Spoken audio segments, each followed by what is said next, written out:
Dr. Watson, would you kindly close the door behind you so that we can limit the price of your carelessness to merely hours of work rather than days? My apologies, Mr. Holmes. I found myself rather taken aback. I saw tidier houses in war-torn Afghanistan. Are those my surgical needles? I ran out of tacks and the matter required immediate attention. Was that my supper? Plainly not, for I was the one who ate it. I set it aside for this evening. And for that I am grateful. Is that my bed? Watson, since you've proven yourself a master of observation, might I ask you to apply your skills to a more pertinent question? Namely, the whereabouts of today's newspapers. They are the key to everything. The newsboy is usually reliable. Medically speaking, I often find that the key to everything is good sleep. In a bed. Your papers are here, on the table. Let us see what the postman brought today.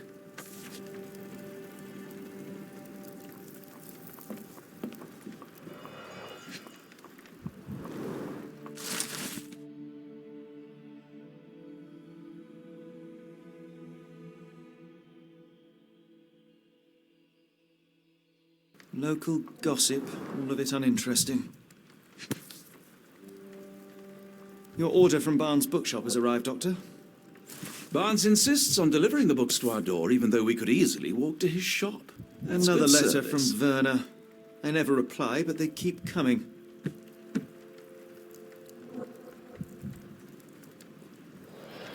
I don't see the Strand. Where is it? Pardon me? I am on the precipice of uncovering a pattern of crime across London spanning many months and involving many men. The missing paper cannot be a coincidence. That's preposterous. My dear fellow, life is infinitely stranger than anything which the mind of man can invent. Well, life used your newspaper to wipe its posterior, so after that unpleasant discovery this morning, I disposed of it. But in lieu of the Strand, perhaps I can deliver you something equally tantalizing. I have just returned from a patient of mine, Captain Stemwick, who... No, that will not do. Grab your coat, Dr. Watson. Let us hope nobody has collected the dustbin.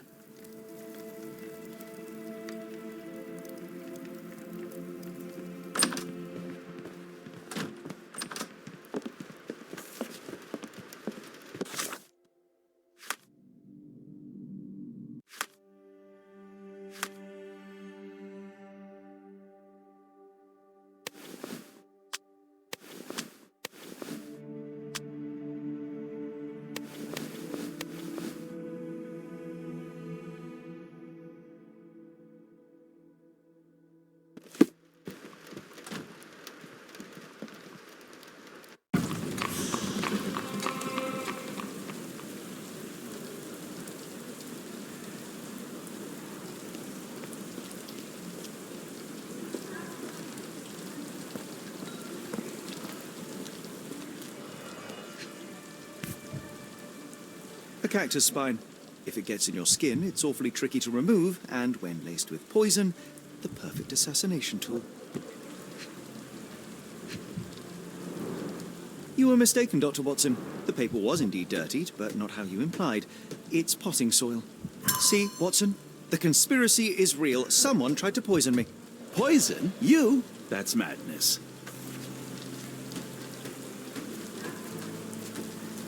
Get the Strand. Get your copy of the Strand here. Sorry, Mr. Holmes. I just sold my last paper. Blast. Then why are you still here? Boss pays by the hour. No sense in returning early. Any breaking news today? The dock accident. It's the talk of the town. Yes. Besides the tripe on the front page, anything about burglaries? I'm not sure, sir. You're a bright child. I presume you see everything that goes on around here? Nothing gets past me, mister.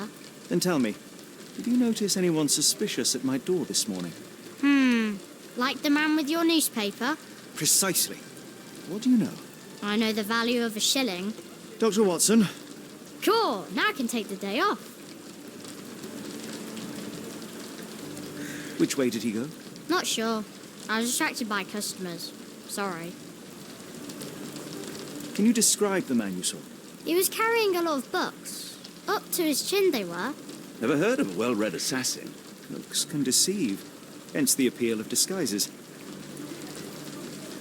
Did you see what he was up to? Nah, not really. I saw him approaching your house, but I had a customer.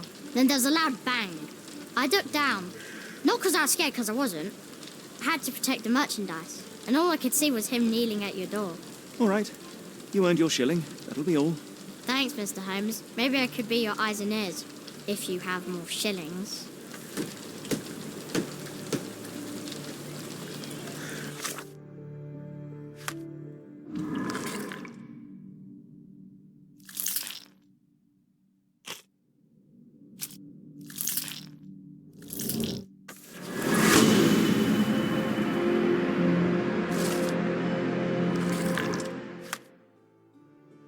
Come now, Mr. Holmes. Murder? Yes, Barnes has his Get the quirks, but Strand. he also Get has your his copy of the Strand here. Not every pawn knows it's part of a game.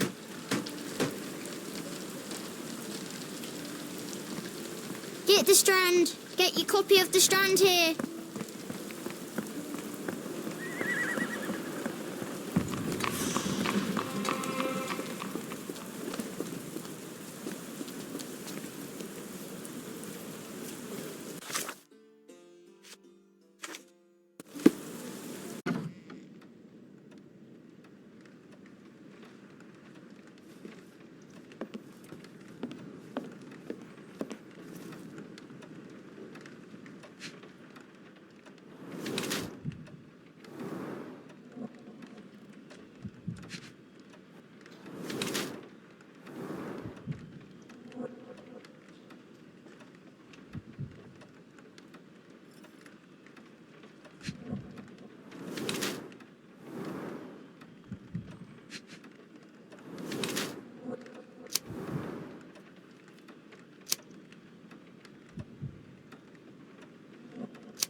Mr. Barnes, a word.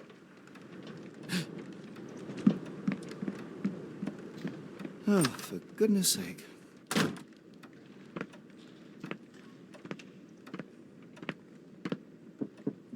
Who goes there? Sherlock Holmes. Now will you please? Mr. Holmes. Golly, I did not see you come in. Would you care to answer some questions for me? Well, I wish I could, but I am deep in the weeds with work. How about we reschedule in a month or two? Come now, Mr. Barnes. It will only take a moment. No, really deep in the weeds with important things. Well, help yourself to any book. Just take it and pay later. I trust you, Mr. Holmes. Barnes doesn't seem like himself. Why is he acting this way? You're asking the right questions, Doctor. Let's find a way to coax him out.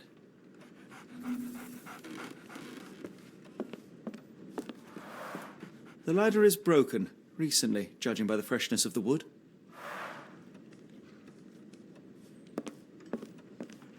So, Barnes has a dog now. Who's a good boy?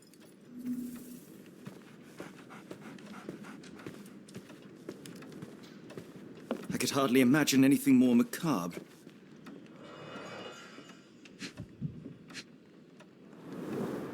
Basics of cryptoanalysis, cryptography in Egypt. It appears Barnes has an interesting hobby.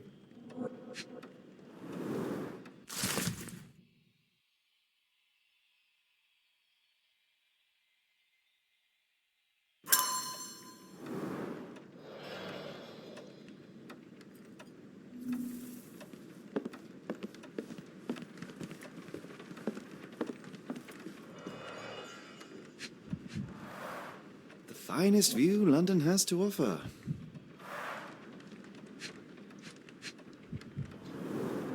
In the language of Mycroft's secret agents, it's a sign. Dried flowers are replaced when the job is done. I wonder who the recipient is. An improvised stand, but it does make the flowers more visible.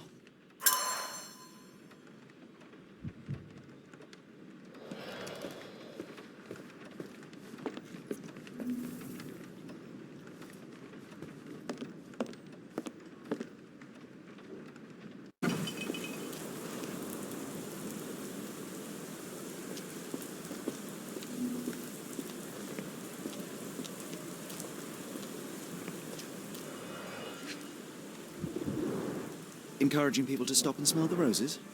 Our national emblem. God save the Queen. It must take patience and care to produce a bloom so beautiful. I imagine so. I merely sell them. Familiar spine? This is what I found in my dustbin. The pot is damaged. The blow was severe, but softened by something.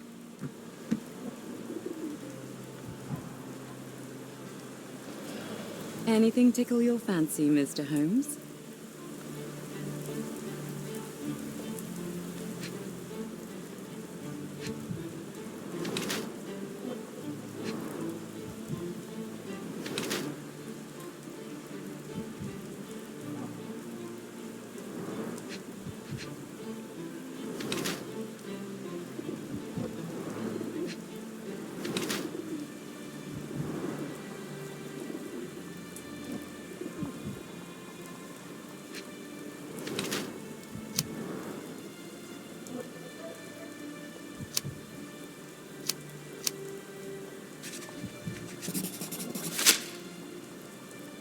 Mrs. Fleming, you look particularly lovely today.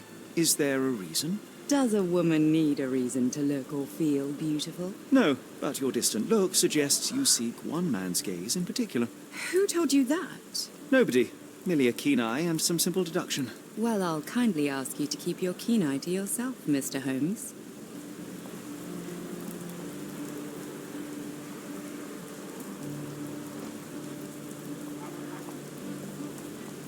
Are you sure you're asking the right person? I'm just a flower seller. What do you make of the flowers in Barnes' shop window? Well, they could use a bit of water. Do they mean anything to you? Mean anything how? I'm not sure I follow, Mr. Holmes. Why do you think they're there? Are you suggesting the flowers are for me? It seems likely, does it not? Oh, I hope you're right. I'm afraid I can't help with that, Mr. Holmes. Are you familiar with Mr. Barnes? Yes. No, not really. Well, in a way. What on earth does that mean? I know who he is, of course, but we haven't shared much more than a look. A look? Yes. Each morning I go for a walk in the park with my dog, and most days I spot Mr. Barnes there with his new puppy, so we see each other. Actually, we once met briefly while our dogs played.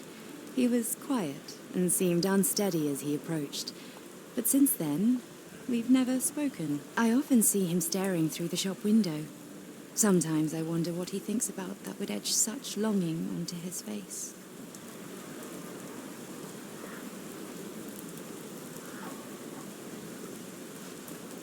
I'm afraid I can't help with that, Mr. Holmes. I'll be off.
Stenwick is just down the street from Barnes's bookshop.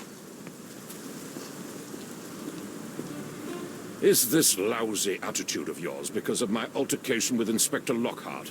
Did he put you up to this? Sir, the inspector has nothing to do with it. I'm telling you the same thing I tell anyone seeking a missing person. Good day, gentlemen. Forgive the intrusion. Captain Stenwick, this is my colleague Sherlock Holmes, the consulting detective I told you about. At last, a professional. This useless officer refuses to do anything about Kimmy here, my missing servant. What was your name again? I shall be certain to inform your superiors. Sergeant Ruffles, and it's my superiors who made this decision, sir. Have there been other disappearances lately? Of course, here and there. But when life is tough and opportunity comes knocking, you can't blame those who answer. Why has the police department decided not to help? We investigate murders, thefts, fraud, arson, real crimes. A servant walking away from his master is not our highest priority. That said, if we find Kimahia breaking the law, we'll be sure to notify Captain Stenwick. Now, I must be off. Best of luck in your search. You heard that, didn't you? The way that man spoke to me. I shall need your written testimony. Then we can lodge a complaint. Captain, perhaps Mr. Holmes' time is better spent learning about your servant, so that he may begin his investigation. Ah, yes. Quite right. Fire away.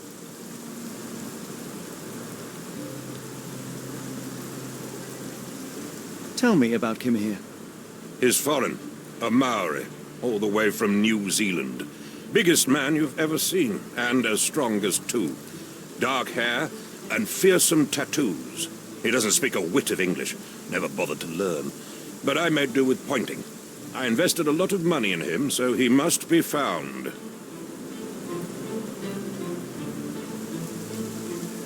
May I see your servant's bedroom? His shack is in the garden. You can't miss it. Did you search the room? Of course, but only to check he wasn't lying dead inside. Everything seemed normal at a glance. When did you last see your servant? Kimmy here normally brings me the morning papers, but yesterday I had to get them myself. He must have escaped the night before yesterday. Is there any reason Kimahia may have left? I should think not. He had all he could have wanted. Gainful employment, new clothes, and all the cabbage he could eat. I take it this is the first time Kimahia has vanished? Undoubtedly. The man seemed terrified of the city. I think it was all the noise. He never left this estate. Should he cause any damage, I will bear the responsibility, for it was I who rescued him from savagery and brought him here to England in the first place. Did Kimahia make off with anything of value? Heavens, no. I would have mentioned it to Sergeant Ruffles. Still, he must have fled with some money on his person. No. I kept his wages in my safe. For security. All right, Captain. I think I have enough to get started. We shall first take a look around the mansion. Go ahead. I'll be here, mentally drafting my complaint.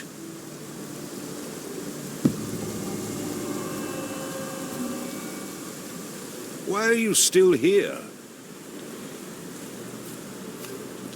Stenwick makes his servant live in a tool shed. You think you know someone.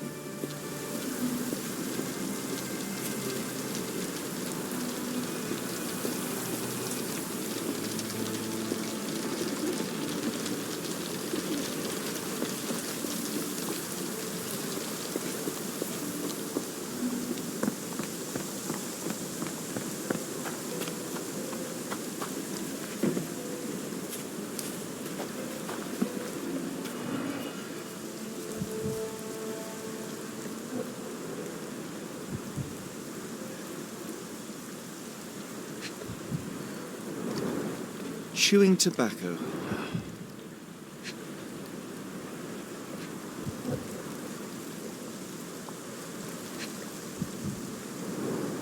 A shoe print, roughly size 11, with a worn-out sole. These are a workman's boots.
A shoe print, roughly size 11, with a worn-out sole. These are a workman's boots.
Do you think Kimmy here had an accomplice in his escape?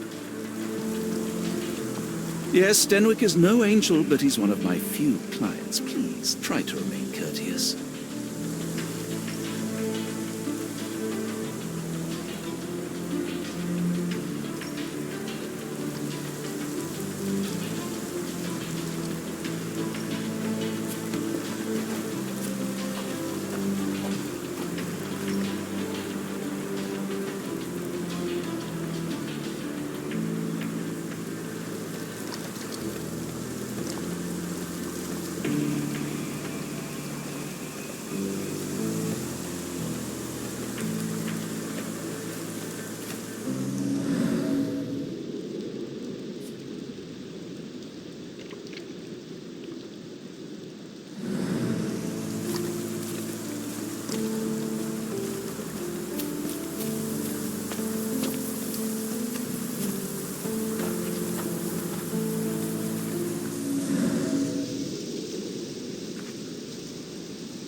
Looks like a knee print. Someone knelt here. The amount of chewing tobacco suggests they were waiting a while. Amazing, Mr. Holmes.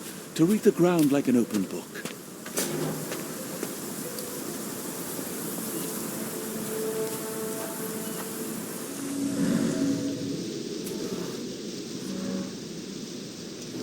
Who could have left these tracks? They seem fresh.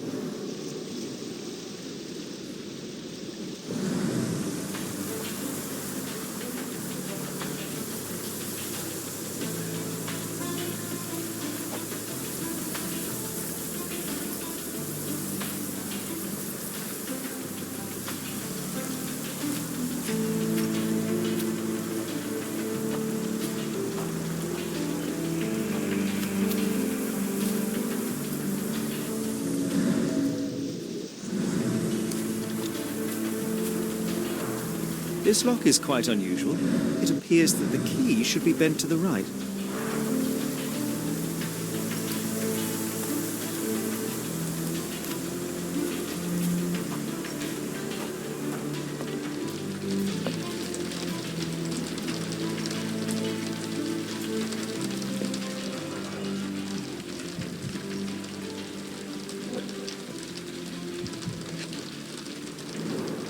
Impressive. The sack of grain retained the shape of an impact. Someone hit their head here.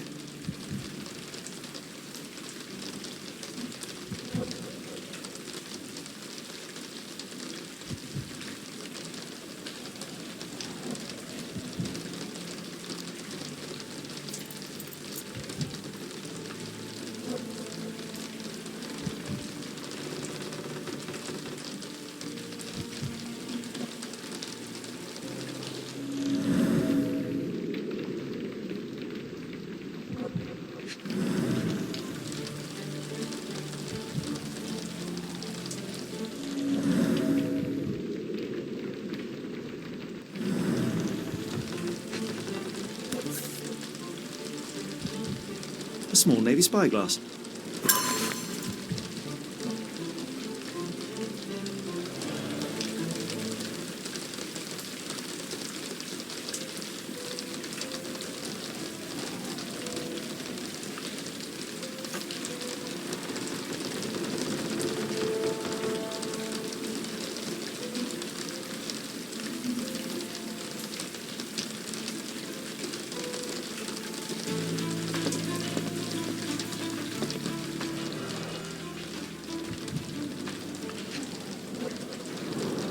Button chops, the remains of a meal.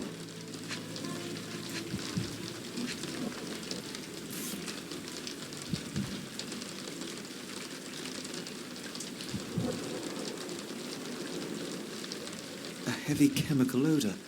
Lend me your nose, Doctor. Ah, I'll never forget that smell after my time in Afghanistan. That's an opioid, Mr. Holmes, a narcotic.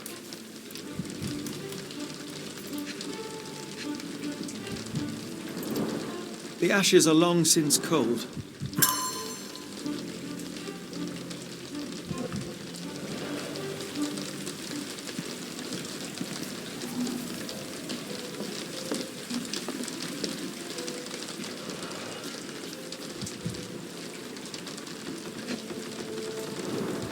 A scrap of Hessian.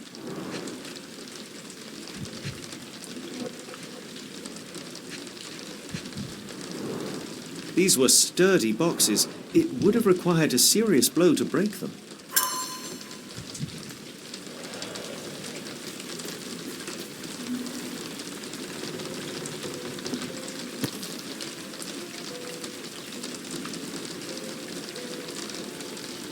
A Maori nose flute. Ngurus, they're called.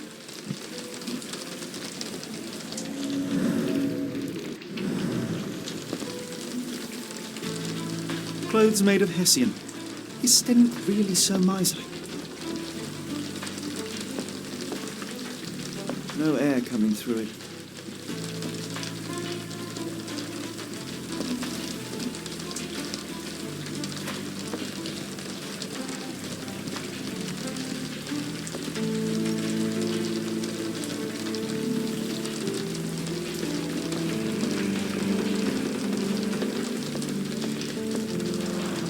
Is this a taniwha, a Maori water spirit, or something else? Either way, it's giving me chills.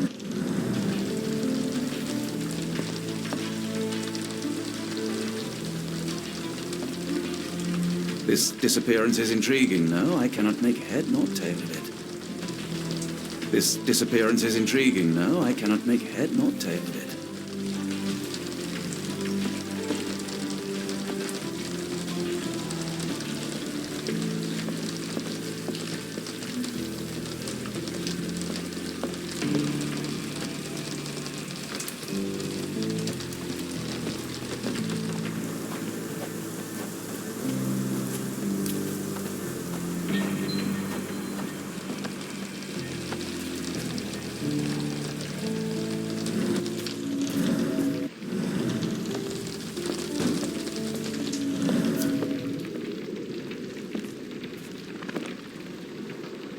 coming through it.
The rag reeks of smoke. Someone plugged the chimney.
This disappearance is intriguing, no? I cannot make head nor tail of it.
I thought you were meant to be intelligent.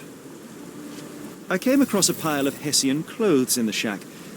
Are they Kimahir's? Yes, I had to give him something to clothe himself. He seemed unfazed by his bare skin, but I found it distracting. I thought you were meant to be intelligent. The door to your garden has an interesting lock. Yes, I have uncommon locks on every door of my mansion. It makes them harder to pick. Kimmy here and I both had a set of keys. I'll need to borrow them. No, you'll need to do what I tell you to do. Examine the garden. Is this spyglass familiar?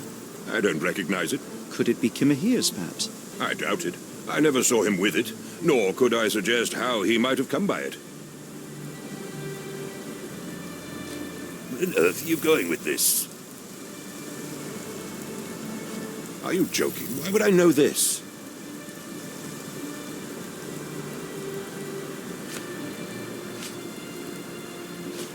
Do you happen to know Kimahir's shoe size? I wouldn't have the foggiest. But I'm sure it was enormous. Not that it matters. He spent his life barefoot.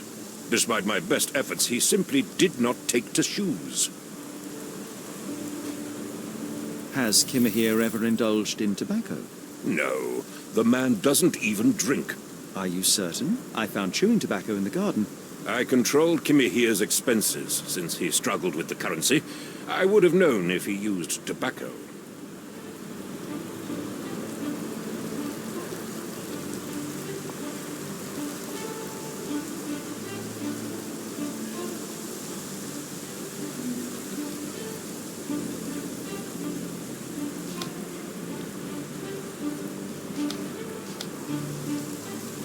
If you find my man, I have a marvelous whiskey with your name on it.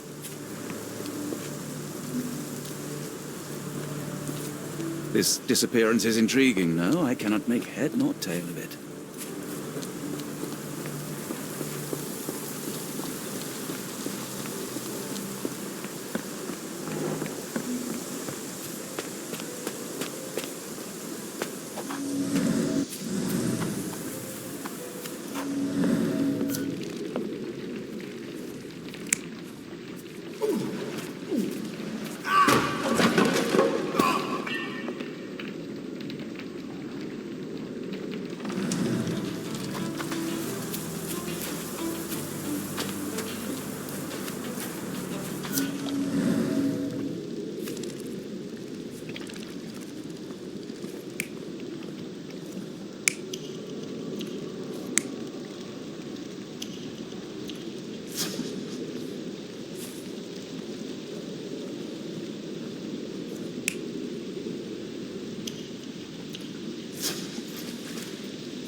This dreary rain is making a miserable day even worse.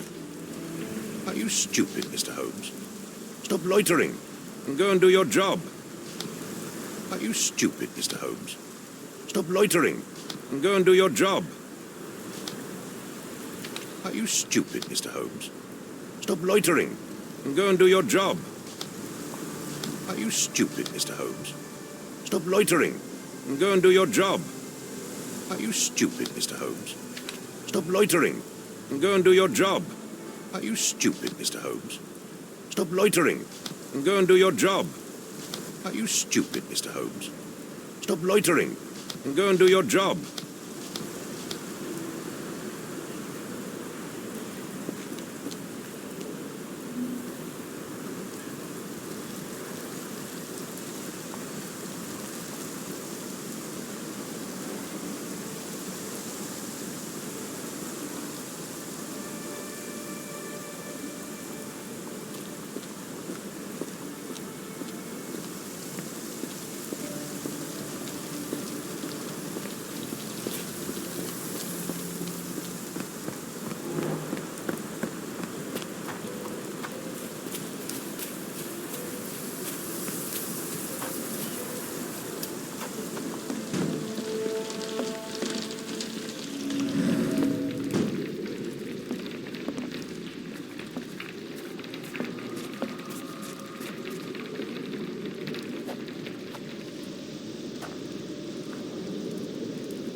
Are you stupid, Mr. Holmes? Stop loitering and go and do your job.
Someone moved a cart to this spot and then took it elsewhere.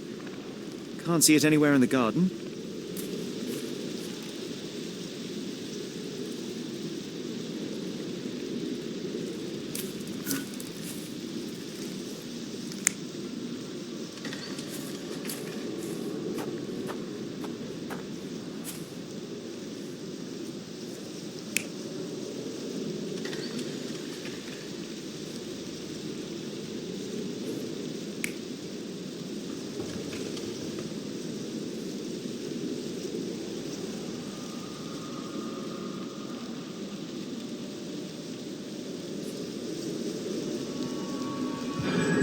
Surveilling from afar, the intruder waited for a window of opportunity.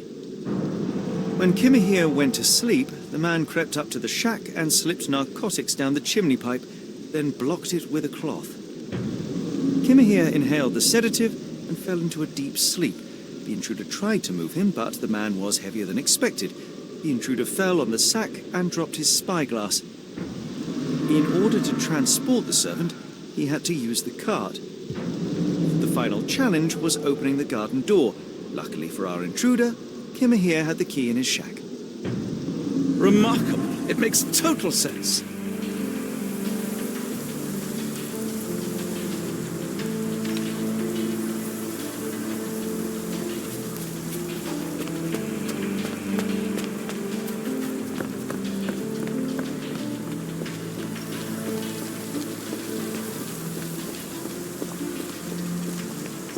You'd best have found something by now, gentlemen.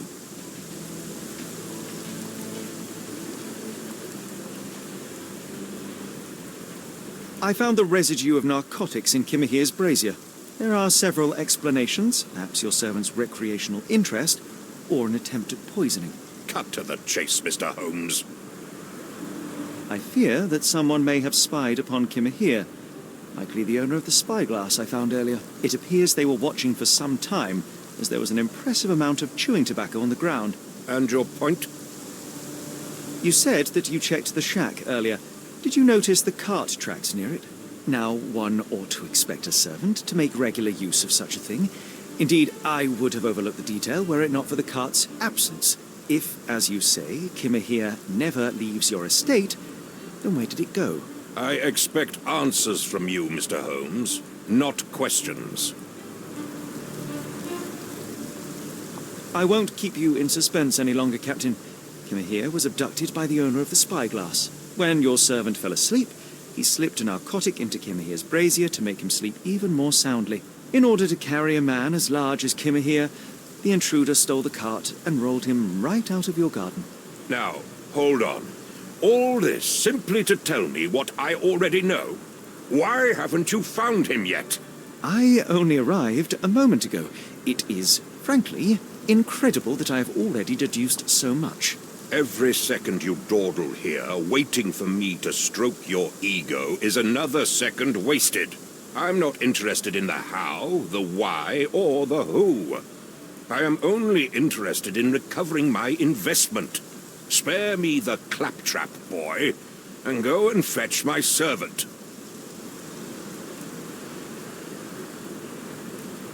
Truly, there is no better evidence of a man's nature than the way he treats those who help him.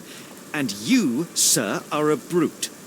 The cruelty of your ignorance about the Maori people, your selfish attitude to a man's kidnapping. The point is, Captain, we're telling you this for a reason.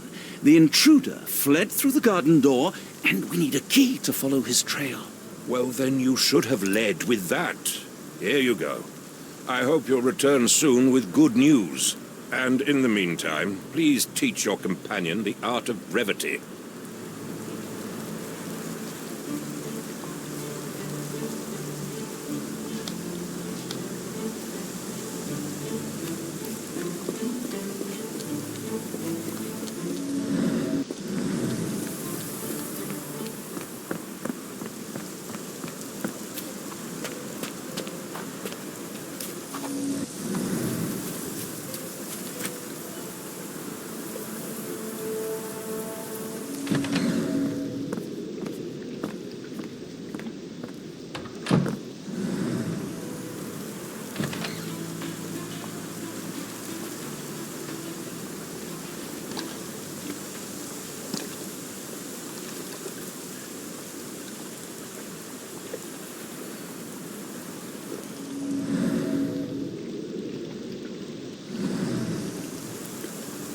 Stenwick makes his servant live in a tool shed. You think you know someone.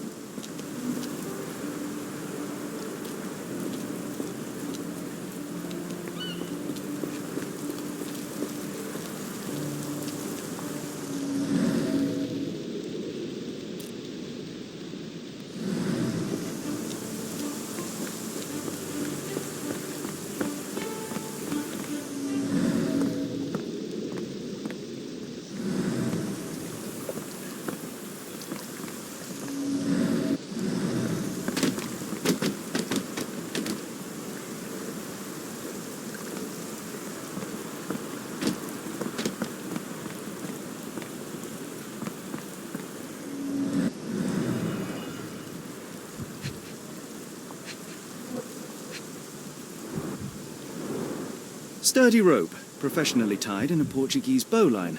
This knot is often used by sailors to create a bosun's chair.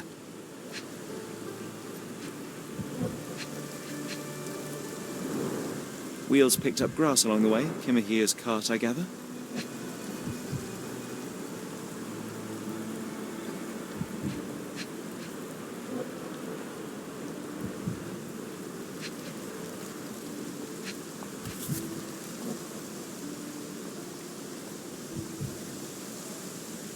Roy Soulsby. Could that be the name of our man?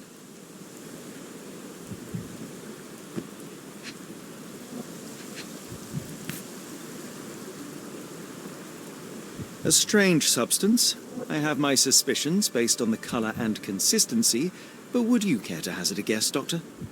Well, it's odorless, but from the way it absorbs water, I'd say saltpeter. Then we're in agreement. Well done.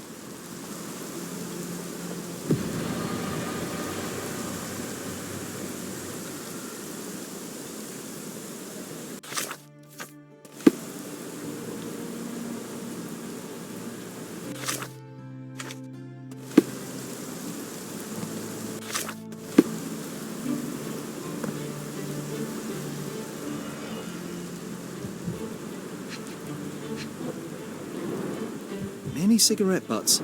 Someone stood here for hours.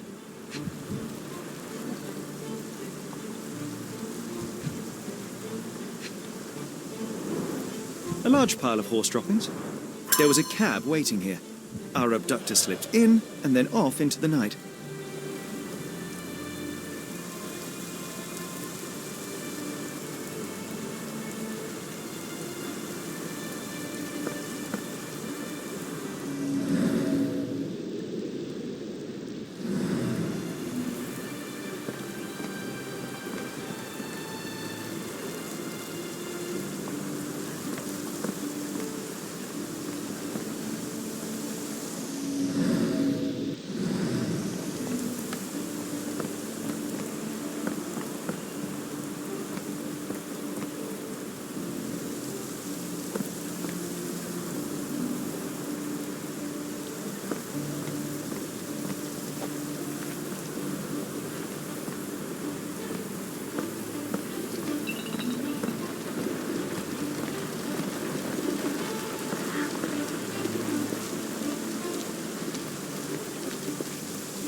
Yes, Denwick is no angel, but he's one of my few clients. Please, try to remain courteous.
Can I ask you a question? I wish I could help you, but I don't know.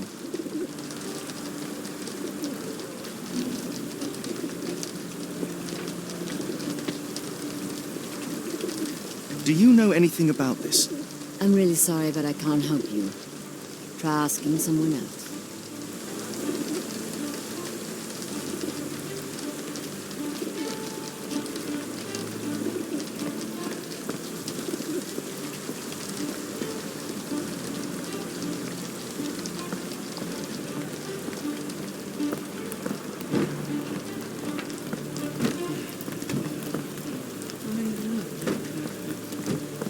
Can you satisfy my curiosity?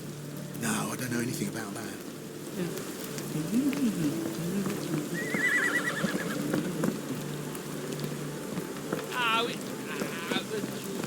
Is this familiar to you?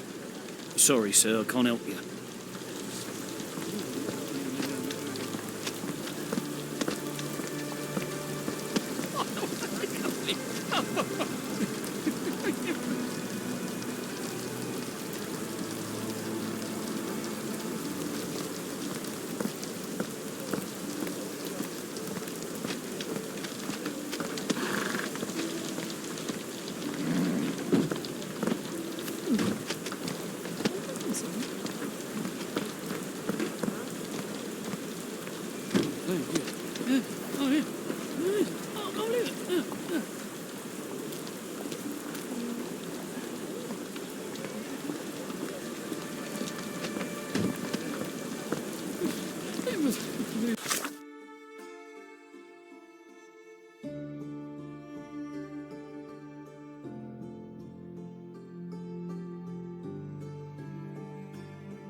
so useless after all.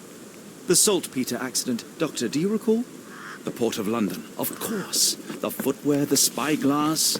Indeed. We shall need to take a cab there. Where to, Gav? The Port of London, please. I will show you where to stop.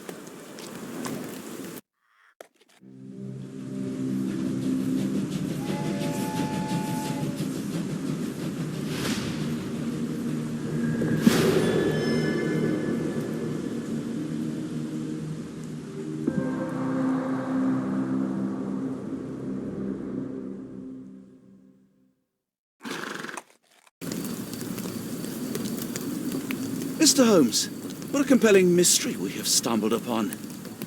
Perhaps I have the premise of my next novel. One kidnapping does not a story make. Stop! A black cat crossed before us. It's a bad omen. I do not take you for the superstitious type, Doctor. Such things are mere fantasies, tricks of a feeble mind. One imagines a physician would keep a surer footing in reality. Perhaps. Before the war, my time abroad was difficult. Once, I came across an Afghan, bleeding, who I could not save. He pressed a rosary into my hand. A gift, he said, so as to gain God's favor. After that... Dr. Watson? Yes, well, I shan't get into details, but sometime later I found myself lost in the desert. Dehydration set in, and things grew ever more dire. The man's words came to me. I said a prayer and placed the rosary on a rock. A gift to gain God's favor. And you were rescued? Yes. A detachment of British soldiers found me. To whom I'm grateful. Without their diligence, you would not be standing here and I would not have this case. I'm sure you have another explanation prepared, Mr. Holmes, but I think I shall cling to the occasional superstition all the same. To each his own, Dr. Watson. So long as it does not interfere with my methods, do it. We must press on, cat or no cat. The question remains, why abduct Kimmer here?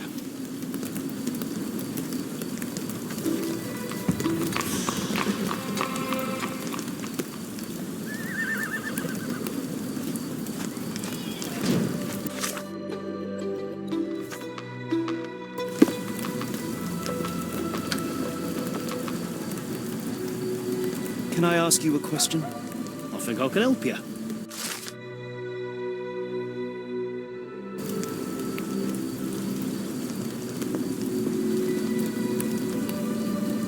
Are you able to help me? I can't tell you because I don't know.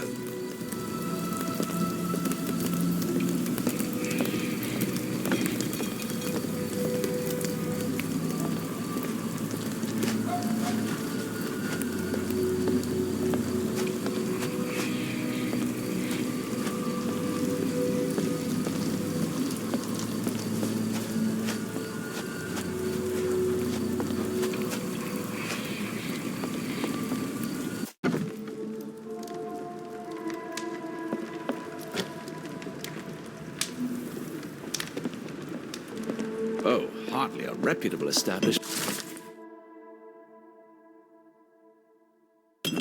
I've seen worse.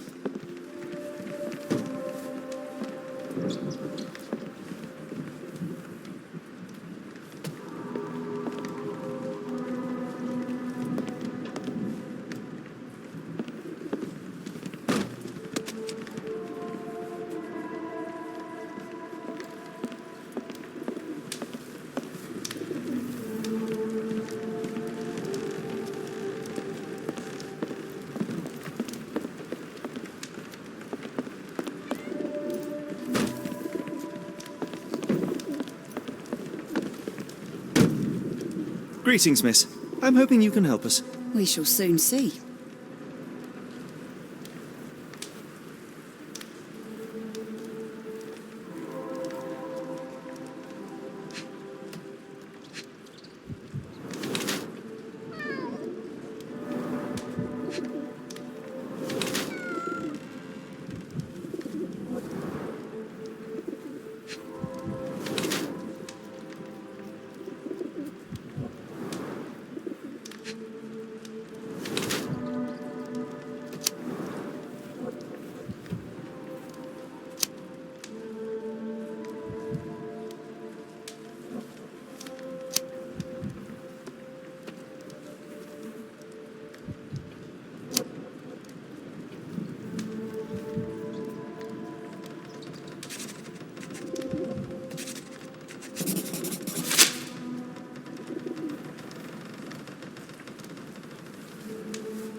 What do you know about this poster?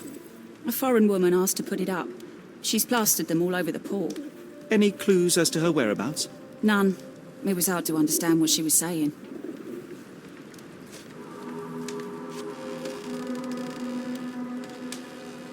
Are you familiar with a Roy Soulsby? Roy Soulsby? I know the name, but he's not one of my regulars. My guess is that he works somewhere around here. My colleague and I are seeking a burly man, above average height, with workman's boots. Half my customers, then. Your description hardly narrows things down. Miss, what if I told you that you are in the family way? No, really? Oh, thank you, sir. How would I, a simple woman, have ever known without your help? You must be a doctor. In a manner of speaking. He's not. He merely has the ego of one. I apologize, miss.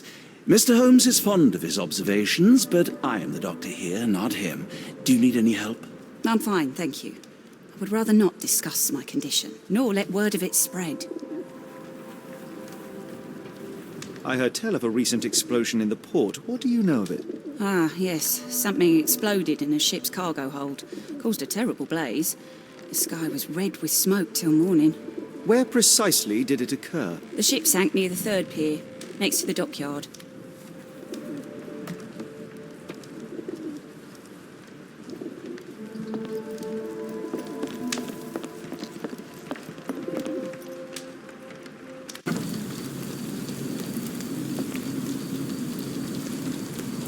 It appears that the saltpeter explosion rattled the locals.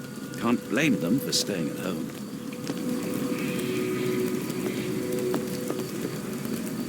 Are you able to help me? Sorry, sir, I can't help you.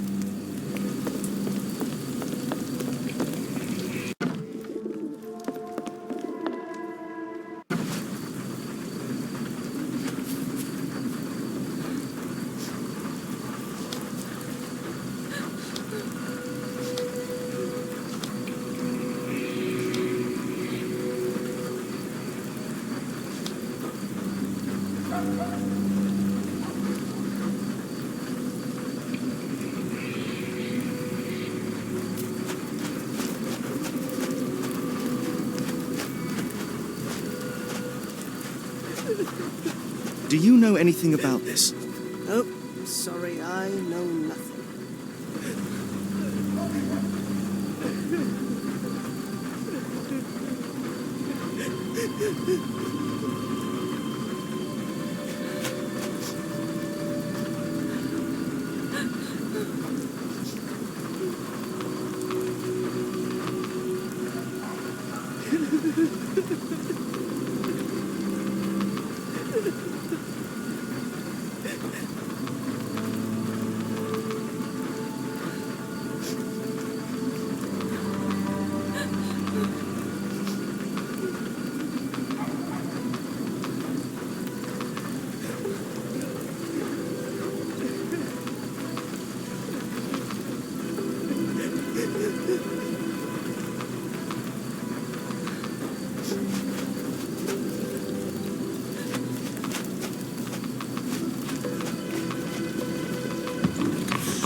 The coffin won't go away and the doctor's too pricey. Help me, please. I can't help you with this. Can I ask you a question? Oh, I can't help you with this.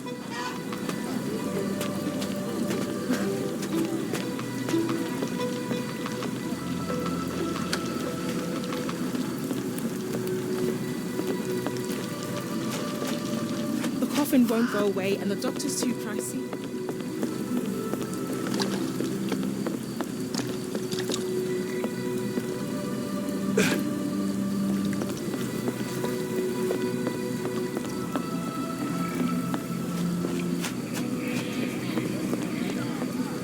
Almost no fish the last couple of days. Almost no fish the last couple of days.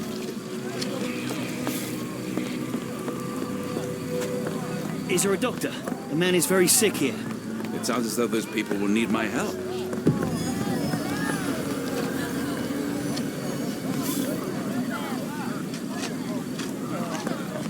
Hello, this is Dr. Watson. We'll take a look at your phone.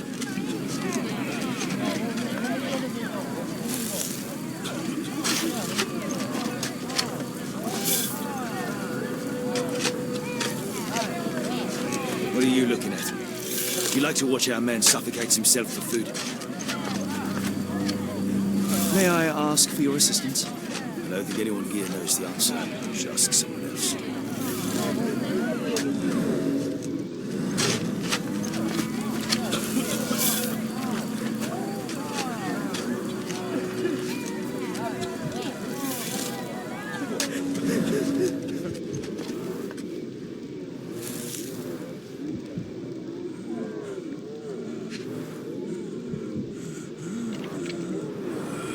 Freshly dug up treasures, it seems. Everything ends up in a river. It's a good thing these people take something from it. The water has a curious whitish tinge to it.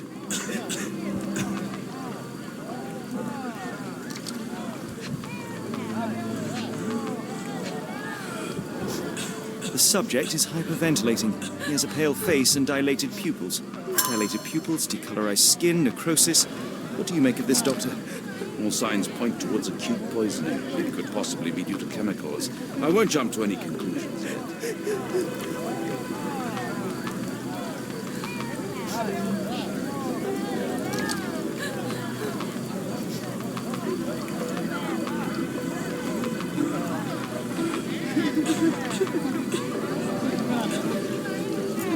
Can you satisfy my curiosity?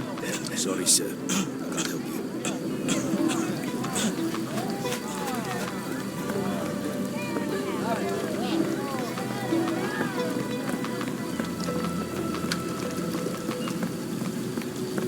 May I ask for your assistance? I don't think anyone here knows the answer. You should ask someone else.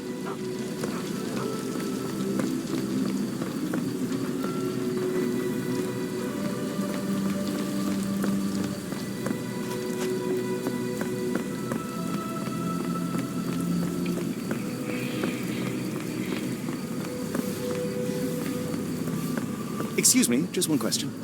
Sorry, sir, I can't help you.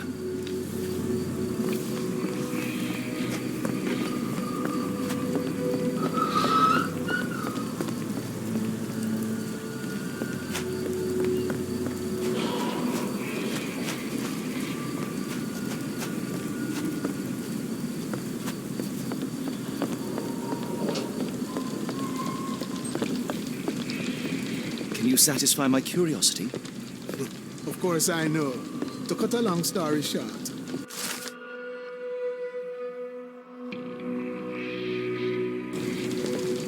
Help me, please. No, sir, I've never heard of it.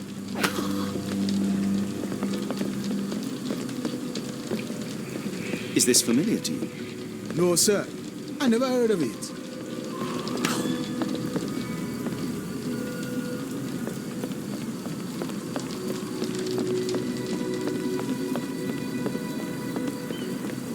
Ma Dalton swears she saw ghosts in warehouse too. The coppers even went over there. Must be serious.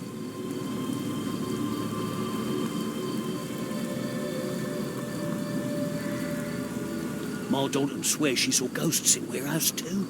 The coppers even went over there. Must be serious.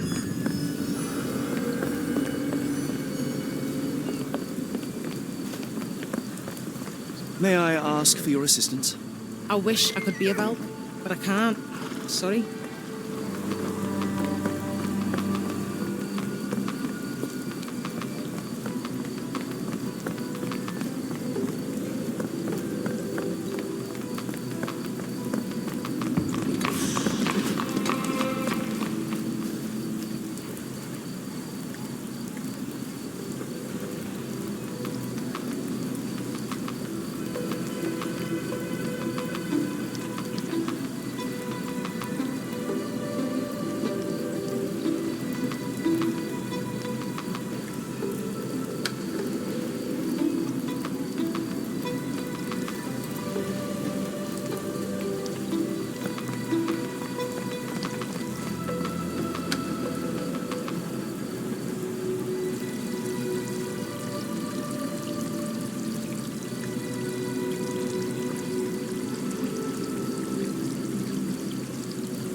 A recent cart crash.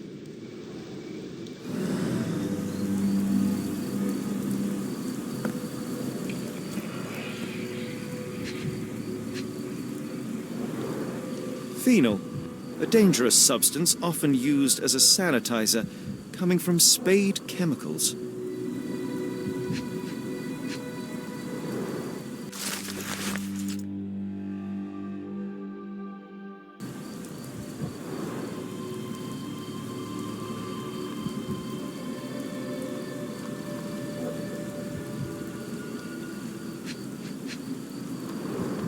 The fish's scales have decolorized.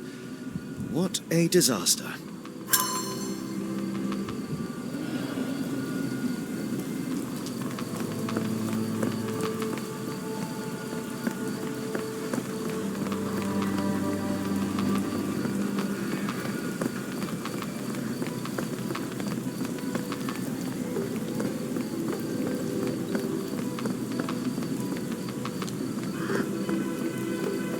Ma don't swear she saw ghosts in their house too.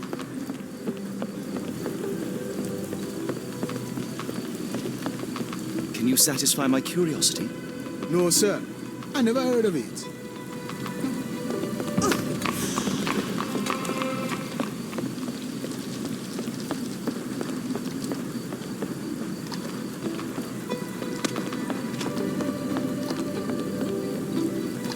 Not in the mood, mate. Shoo! Pardon me, sir. I am looking for Roy... Not again. Yes, I'm Roy, but I can't help you find your uncle or whoever you've lost. Now, what makes you think I would inquire about missing people? You are the fourth person to ask this week. Just because I work at the port doesn't mean I keep track of everyone who comes here.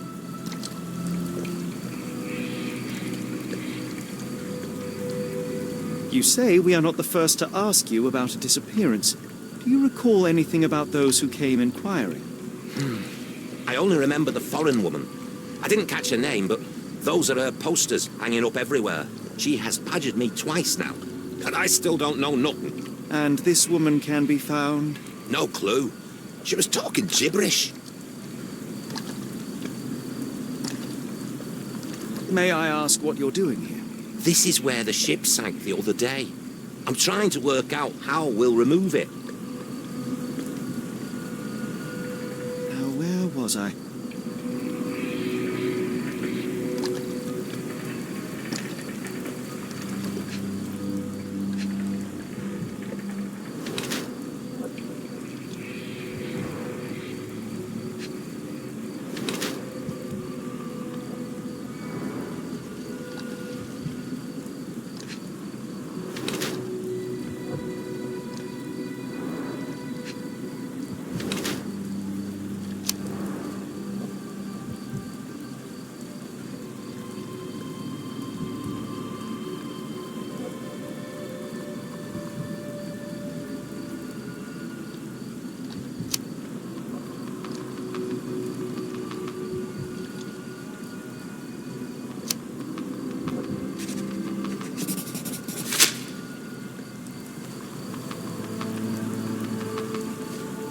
What are you on about?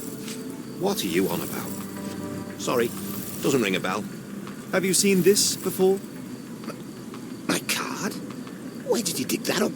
At a crime scene near Baker Street involving a young servant's kidnapping, I might add.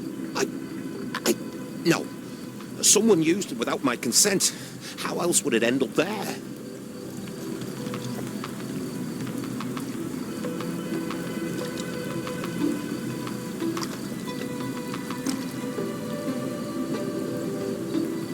That boat explosion stopped most traffic coming into the port.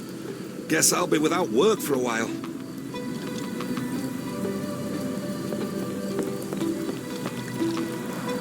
Moskva. Sounds like this ship was from the east.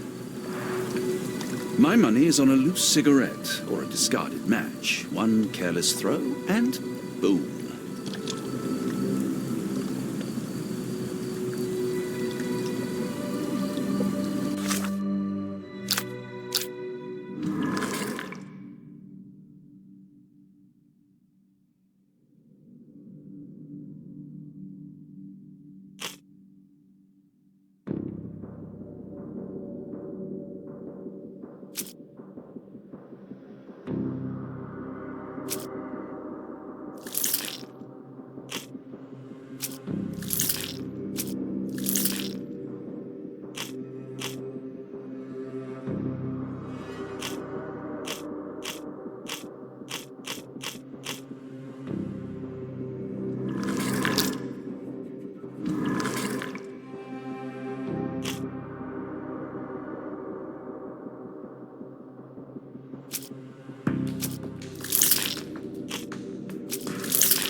help me, please?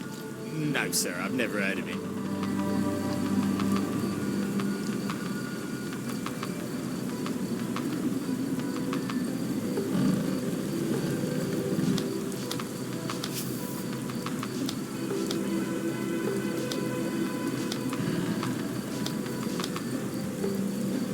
May I ask for your assistance? As much as I'd like to help you, I know nothing about this. Can I ask you a question? No, sir, I've never heard of him.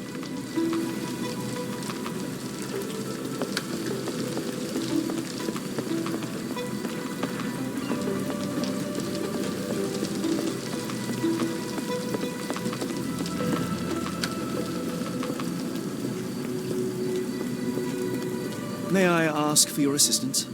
Sorry, sir, I can't help you.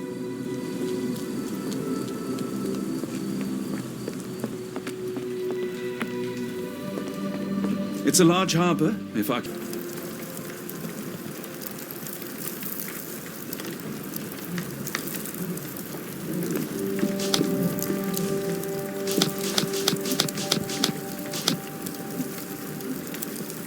I'll ask Mrs. Hudson to watch the place while we're gone.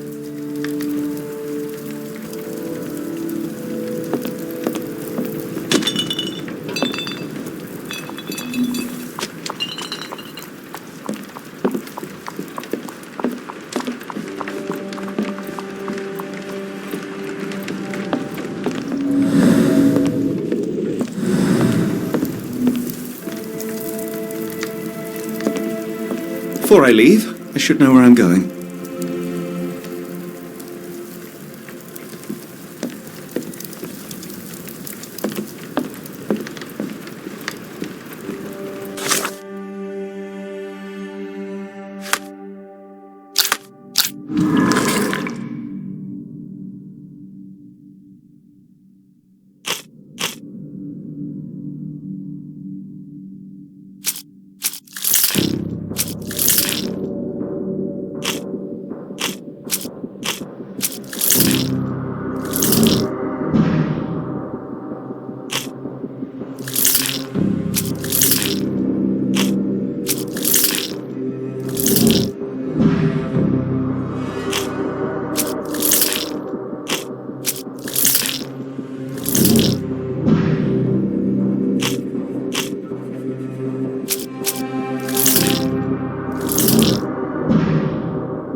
Dr. Watson, how does a trip to Switzerland sound to you? It sounds unexpected. What makes you think we should head there? It's all about the box with narcotics and Mr. Colby's clue, the cross inside a rectangle. Put two and two together, add a dash of research, and what do you get? The Black Edelweiss Institute in Interlaken, Switzerland. If we hurry, we can still catch tonight's train.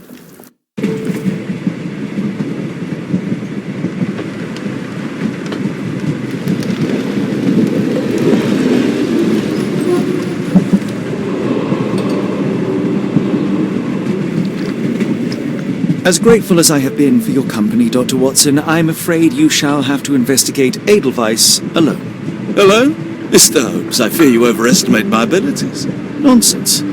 You are a military man, a bastion of British courage. I'm no such thing. As a doctor, I avoided most combat, save for one dreadful day. My troop was ambushed in a village with innocents caught in the crossfire. Too many to help. The man with the rosary. He was one of them? A translator, yes. We were trapped. 6 soldiers and myself. I thought it was the end. But Lieutenant Paget refused to go quietly. The men prepared for a final stand. I rose to follow, but Paget shook his head. He told me to run, that I had other men to save. They charged, and I fled through the rear. So you see, Mr. Holmes, I am a coward. The logic seems inescapable. Yes. You, a surgeon by trade, would have been perfectly useless in that conflict. What? No. And how many men have you helped since? Ailments eased, troubles tended? No more than a handful. Truth be told, I have become somewhat of a recluse. How many people could you help with 30 years ahead of you? Dozens? Hundreds? Paget was correct. You can cease your self-recrimination. Holmes, I don't know what to say. I would start with, I am Dr. John Watson, may I look around?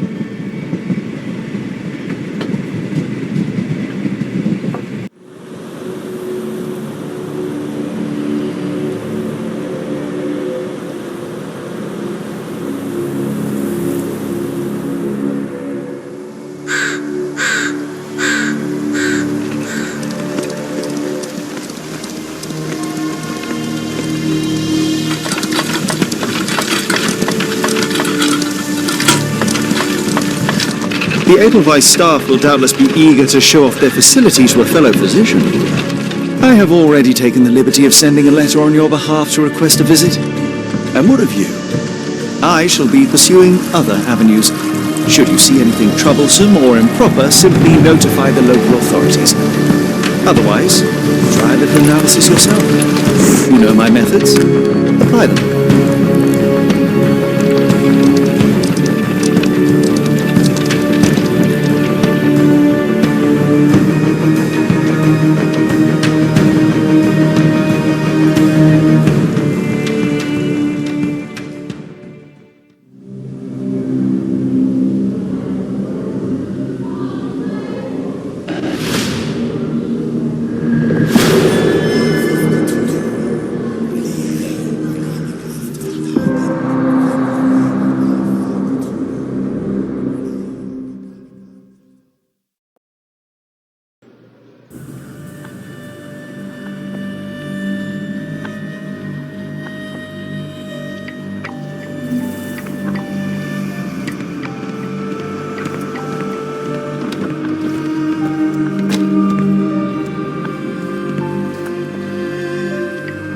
No visitors are allowed through here. Professor's orders. I cannot wait to see her. My daughter receives the finest treatment money can buy.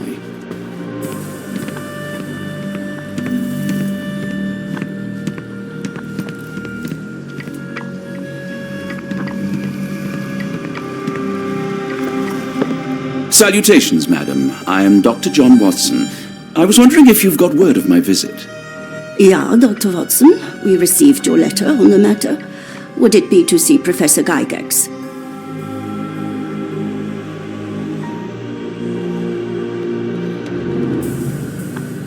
The asylum's facilities, actually. I've heard great things about the work you do here. Permission to go anywhere would have to come from Professor Gygax. Wait here, bitte. Mr. and Mrs. Bronson, your girl has made remarkable progress. See? Take a look for yourself. My apologies for keeping you waiting, Dr. Watson. Surely you understand how medical work can make one lose track of time. Do not be sorry, Professor. I too know the importance of closely attending to patients. The work hardly stops here, yet the satisfaction of perfecting the mind compels us to persevere. I take it you welcome many a soul into your establishment? Admissions, yes. Visitors, though? I am curious as to what brought you to the Schwarzes Edelweiss. Word of mouth. An article I read back in London spoke highly of your institution. But rather than taking its word for it, I thought I would see things for myself. My asylum's reputation precedes it, then. Everyone, your attention, please. Guten day. Yes, hi. Hello. The name's Amos Colby, Northwood Detective Agency, Boston. I got questions that need answers. Who's in charge here? What seems to be the matter, Dr. Watson? You can tell me. By Jove, it cannot be him.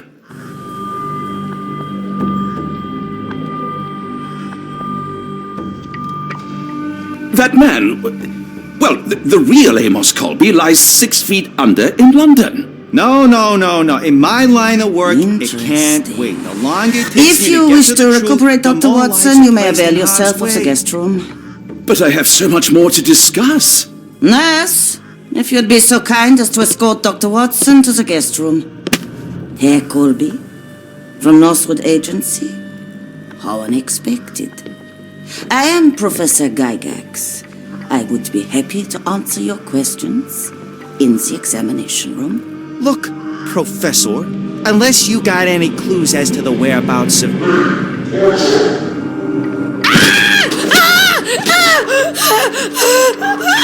There is no need to be alarmed.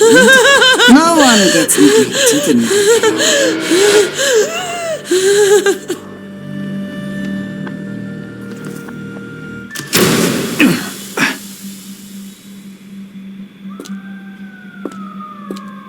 Now, let's not resort to brute force. Do not worry, Herr Colby.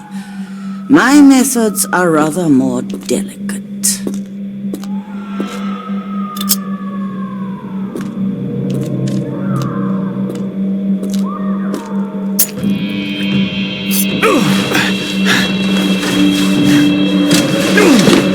Search him thoroughly. Then take him to the holding chamber. I need to decide precisely what to do with our guest.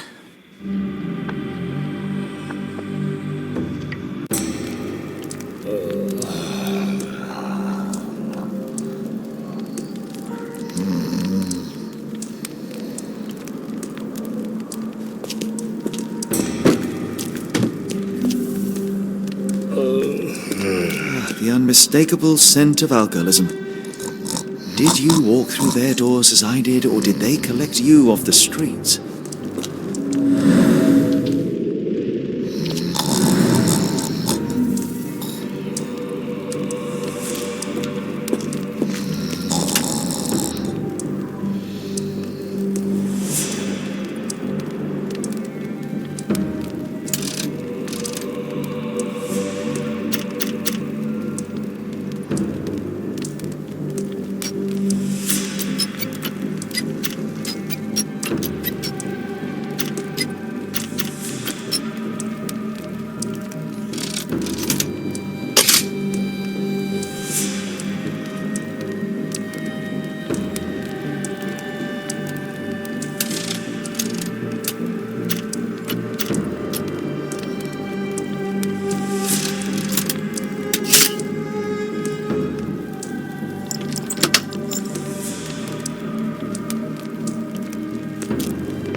Truncheon, not the typical tool for a nurse.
Any chemist would envy the quality of this equipment.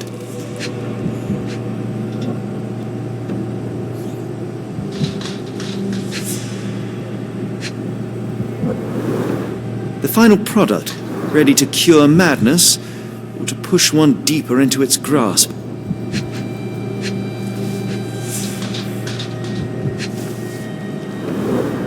Raw materials used to formulate medicine. With this equipment, they can create any type of medication.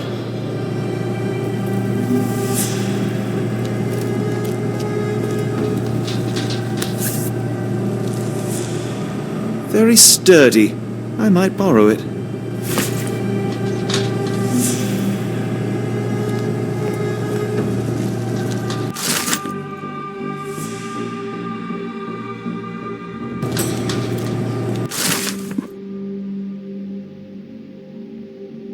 It sounds sinister, even for a place like this. I wonder if there are more frogs in the pond. What was that? Is someone there?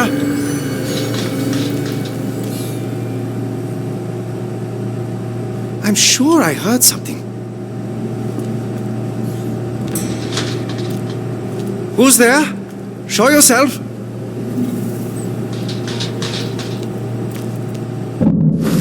Hey, what are you doing?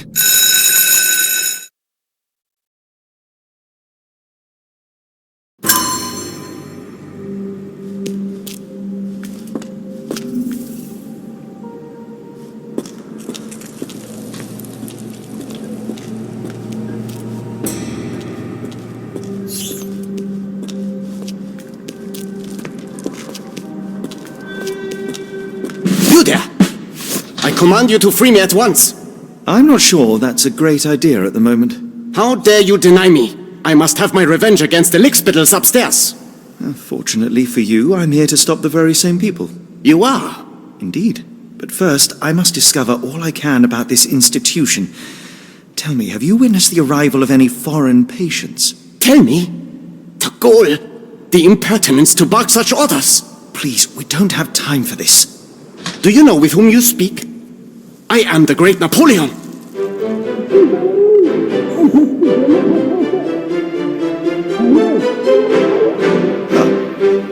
Napoleon Bonaparte? The one and only. Emperor of the French, first consul of the Republic, leader of La Grande Armée. Once I am free and have exacted my revenge against the guards who ridicule me, I shall rest happy in the arms of my beloved Josephine. Right. Well, I will leave you to your scheming, Emperor. I command you to let me out!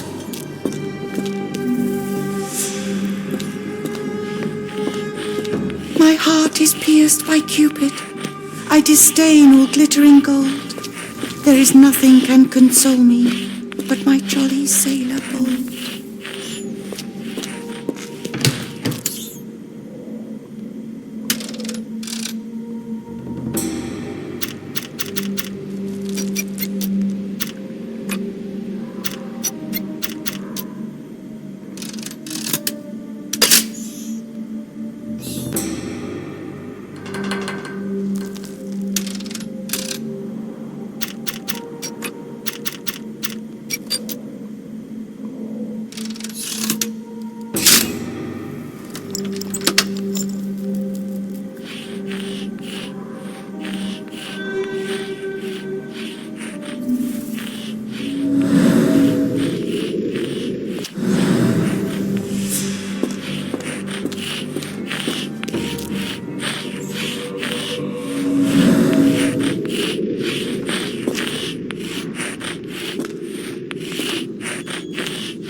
A certificate of appreciation from the municipal councillor to Professor Becker for contributions to the development of medicine in Interlaken.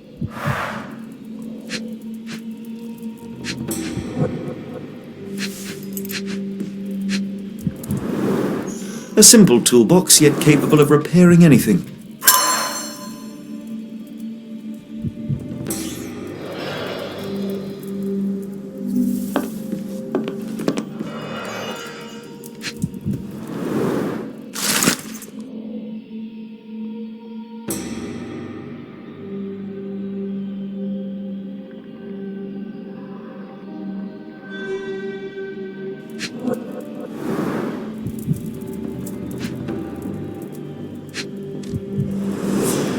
Tubes of varying diameters. Interesting.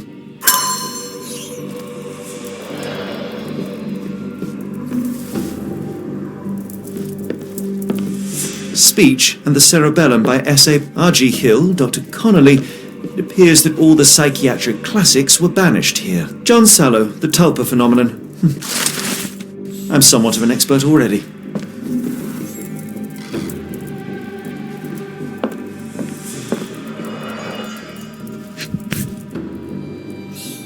I can make out the names listed here. This photo was damaged, seemingly by oil. Cooking grease. Is this the kitchen dumbwaiter?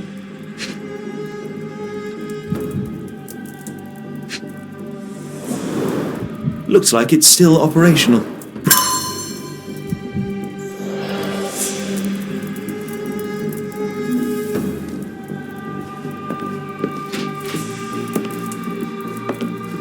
Painting in a mental institution. Vogel would be delighted.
This sedative worked faster than I expected. Perhaps I ought to train myself, build up a tolerance. I'd rather not sit in this chair ever again.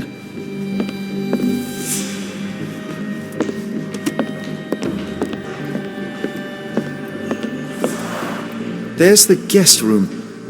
I wonder if Watson was able to speak to Gygax. Darn. No way I can get past him without being noticed.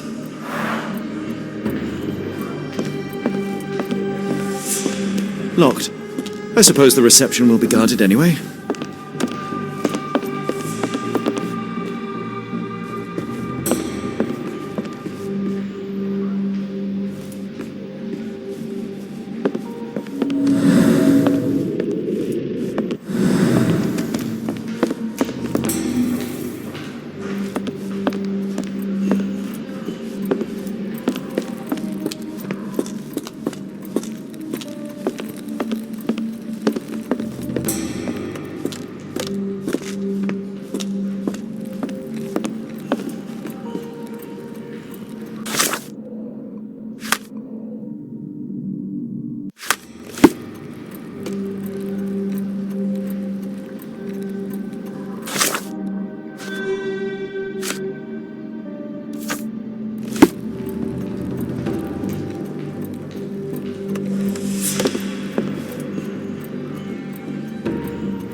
What was that?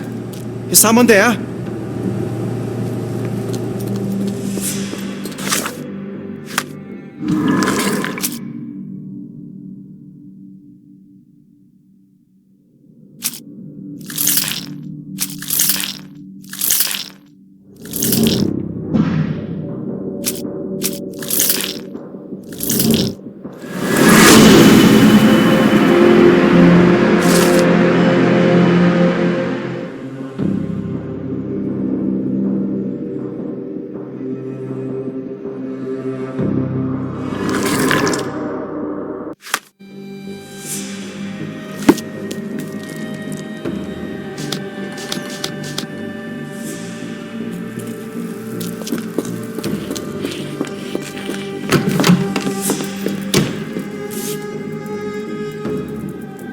This should suffice.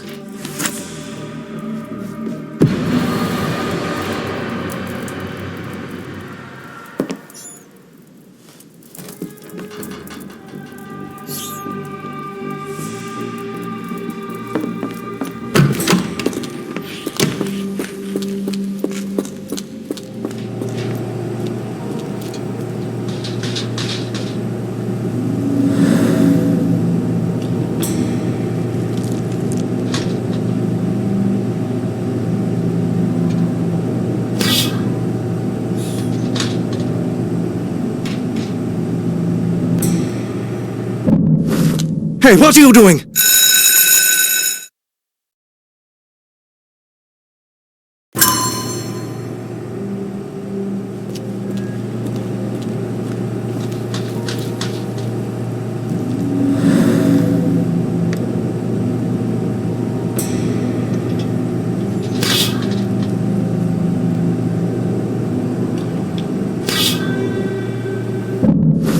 Hey, what are you doing?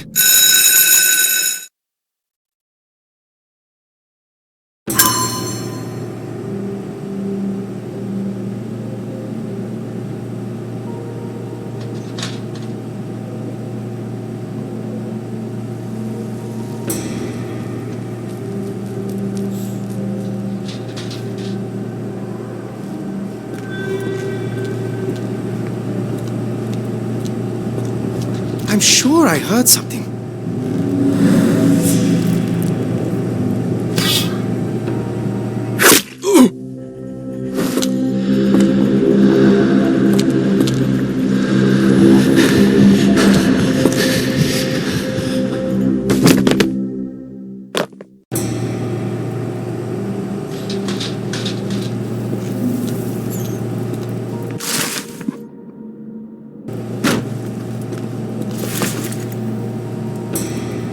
This should be enough to avoid unwanted attention, at least from a distance.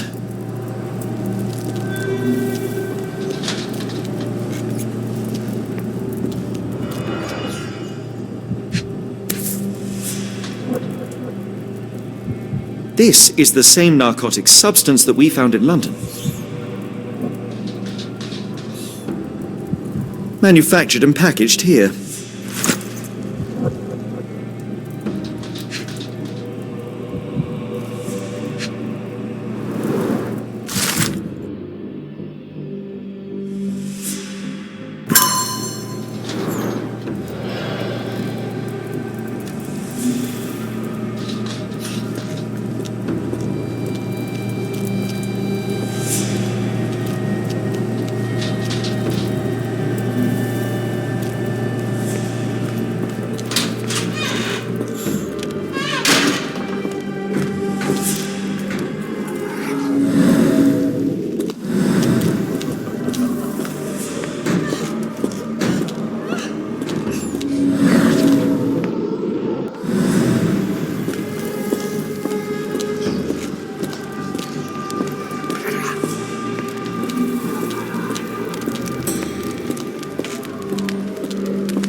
Or I will tear your lips from your skull with my fingernails! Miss, I'll gouge your eyes out and cut off your hands, just like you did to Heidi. I am quite certain you would, but I'm afraid you have me mistaken for someone else. So, I take it your name is Gerda? Who is Heidi? You talk strange. You're going to Hell's Door, aren't you? To where those other funny talkers finally shut up? Hell's Door? To what do you refer? Only Heidi had answers. Go away, pig! I merely... I said go, or you will spend your last moments on Earth screaming. This door won't stop me.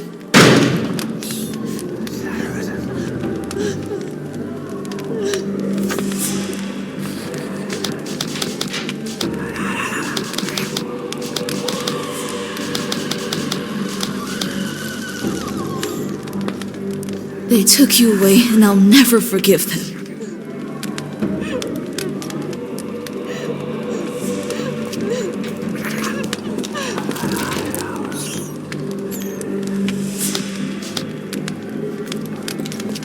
Why did they hurt you, Heidi? I wish I could hear your voice again. They'll regret what they did to you, Heidi. I promise. They'll regret what they did to you, Heidi. I promise.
They'll regret what they did to you, Heidi.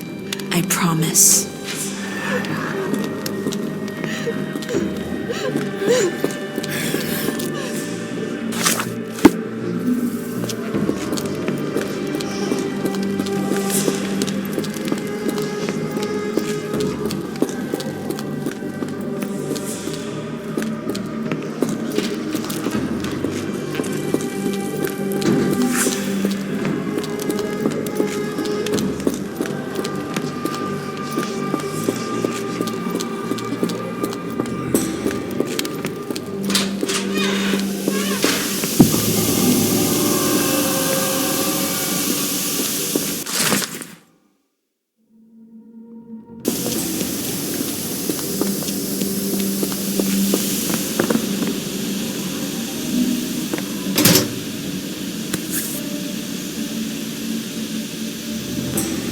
So you're Heidi.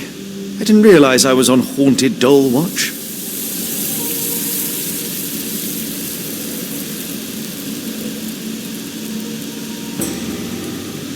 Good Lord, how unsettling. The damage seems intentional.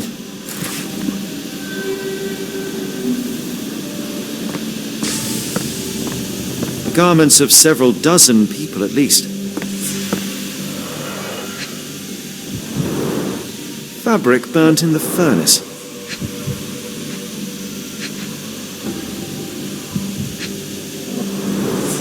A jalabia, a traditional garment from northern Africa.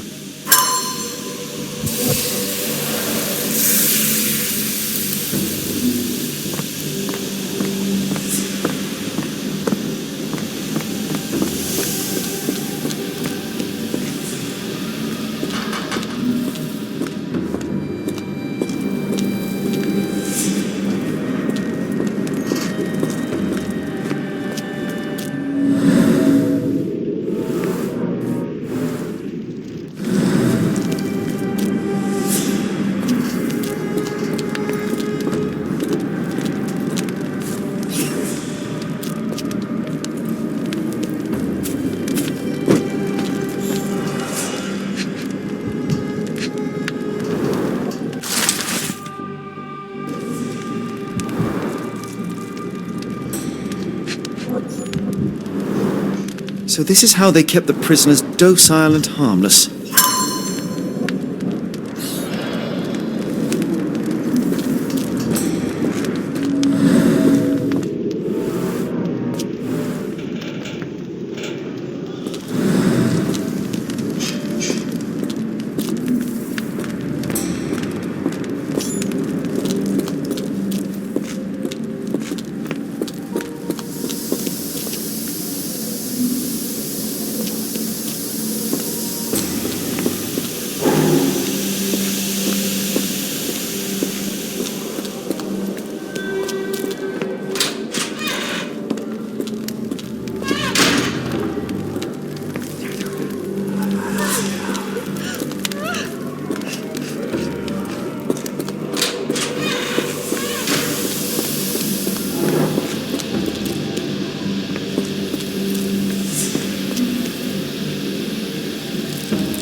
This stretcher was disinfected frequently.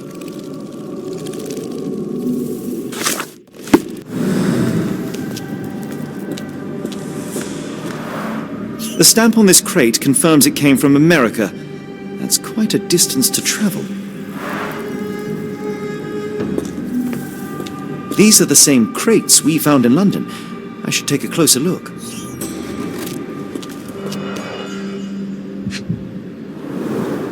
I doubt that one could survive such a journey with this little water. Dirt and sweat. They were locked in here for days, judging by the smell.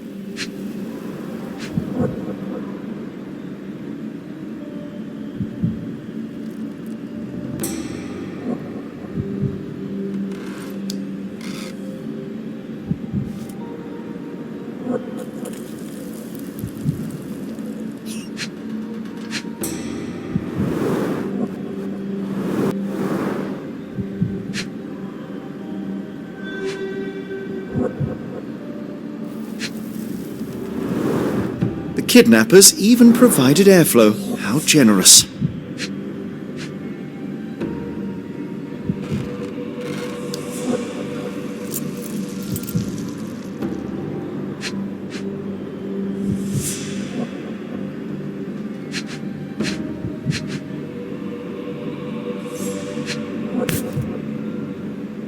This is the same design as the one from London.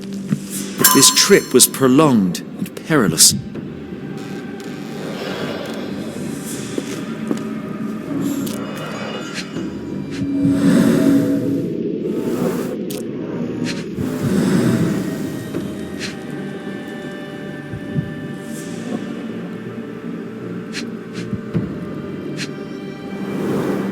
Substantial blood loss. One poor soul found another way out.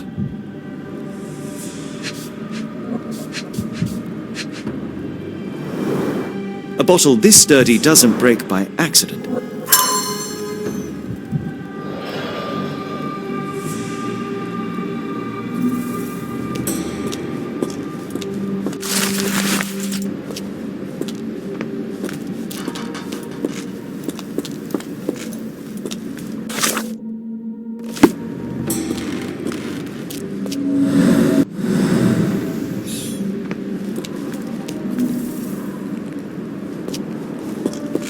Doors can be opened for deliveries.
passengers were back through these doors, and they began to unload their cargo in secret. Next, the crates were opened, freeing their passengers. Not everyone survived the journey. The dirty, exhausted, and dehydrated prisoners were then herded into cells. But all the cells are now empty, and I have not located a morgue. Time to find Hell's Door.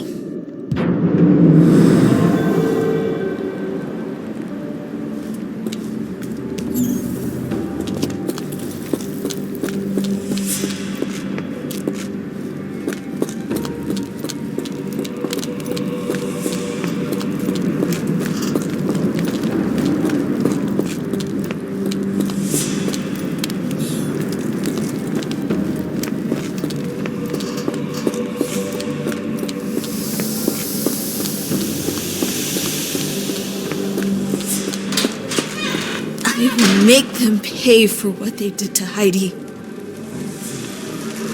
I believe I have found your friend. Heidi! Oh, poor girl. What did they do to you? Shh. It's all right now. Everything will be all right. Please, Gerda, now I have found Heidi, I need some help from you in return. Shh, Heidi. We should thank the man, don't you think?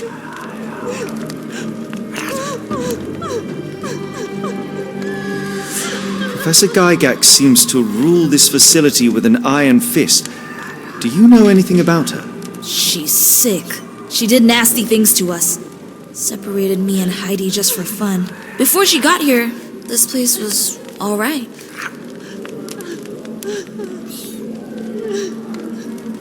Tell me all you know about those funny-talking people. We'd hear their screams. The guards would take them down the corridor behind you and they'd disappear. And the screams would stop. Have you ever met Professor Becker? I remember him. He was in charge here before that witch Gygax. But I haven't heard his voice for a long time. Too bad. He was nice.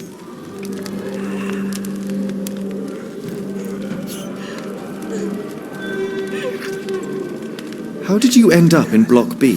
The nurses say I'm prone to violent outbursts, but they're wrong. I just do what Heidi tells me. I shall leave you two to get reacquainted.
An Orthodox reliquary commonly found in Eastern Europe, now in a cell halfway up the Alps.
Scratches. Something has been moved through here.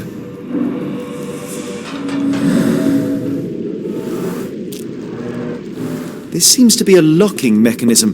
The whole thing must be a door.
I will make them pay for what they did to Heidi. I found Hell's door, the one that made the foreigners silent, remember? How do I open it? Gerda, please, I cannot get inside. You have to tell me how to open it. How can you speak to me like nothing's wrong? Can't you hear Heidi crying? Look at her! Look! She's suffering. I can't even hear my thoughts over her screams. Poor Heidi. We will fix you. I promise. We will fix you. Leave it with me, Gerda.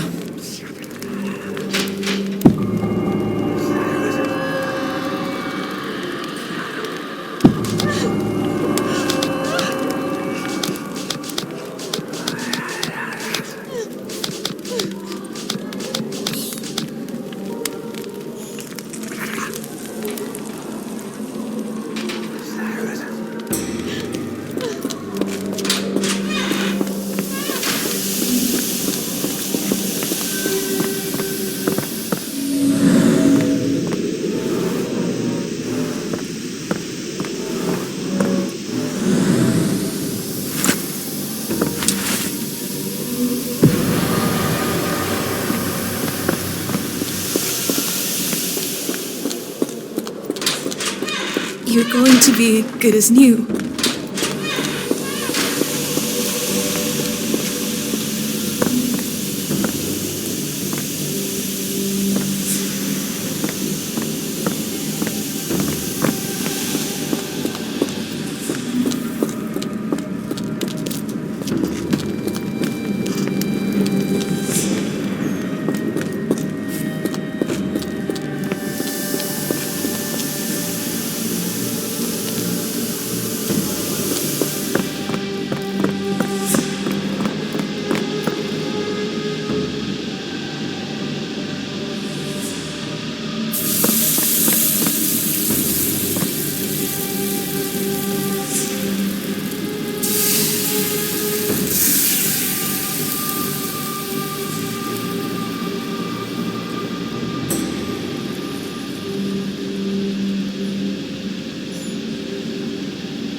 Will this help fix your friend? Give it to me. How is she feeling? Everything will be all right, Heidi. Everything. Gerda, I have a couple of questions. Yes, Dirty little mouth, Gerda. You've said enough already. She won't speak no more. Now it's only Heidi. You helped me, and I didn't cut out your eyes. So we're even. Now go! Heidi, there are things I need some clarity on. Ask if you dare, but if I get bored, there will be consequences.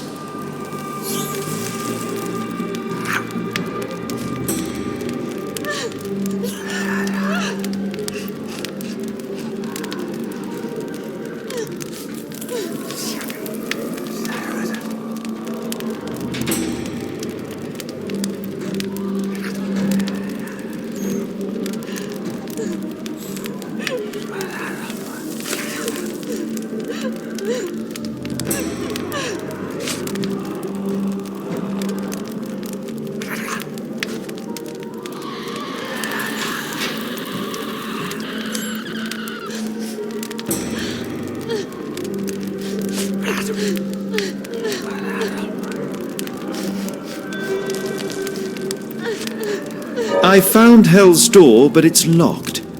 Is there a way to get in? Hell's Door? Never heard of it. That's not true. You, Gerda, told me that Hell's Door makes people silent forever. And you believe that snotty little girl? I'll personally ensure that she never dares to speak again!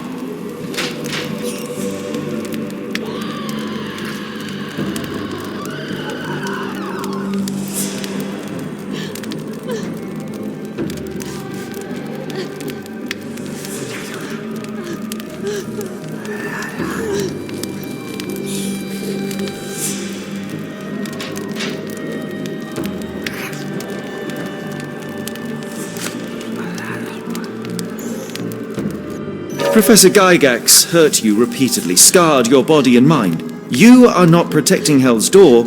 You are simply afraid of the consequences were I to enter. I could tap your teeth out with a hammer until you choked on the blood in bits. You could, but then you would live the rest of your life in fear of Professor Gygax. I can make that feeling go away. How? I can stop her. But the key, Heidi, the key to Hell's Door is critical to stopping Professor Gygax. And I think you know where it is. Tell him! But you said... And now I say tell him! The professor. She has a special key. Keeps it close and only brings it down when new people go through. Behind those closed doors, those people start to sing. Oh, they sing in so much pain. Gygax. Of course. Thank you, Gerda. Heidi. I must leave. Leave? You joke. Nobody leaves the Edelweiss. Now you will be with us forever!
At last! You came to your senses. My humble apologies, Emperor. Spare me your groveling, Englishman. Of course, you are right as ever, for you see, time is of the essence. The royalists have risen again, and your darling Josephine needs you. Paris needs you. Mon amour. But the guards upstairs in reception stand in your way. Ha! They will pose no problem for the likes of me. Merci, Englishman. When I return to Les Tuileries, I shall make you a general. Oh, you are too kind, Emperor. Now go. Your freedom awaits. I am coming, Josephine. Catch him!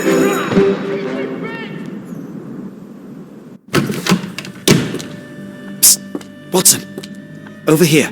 Holmes, what are you doing here, and where did you get that outfit? It is unimportant.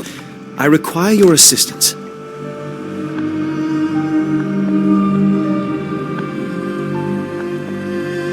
What is happening, Holmes? I need an explanation. It's quite simple.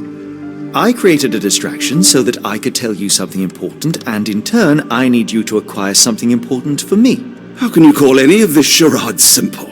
Watson, we can discuss this later. Time is of the utmost importance. The kidnapped people may still be here. This is what I know so far. What?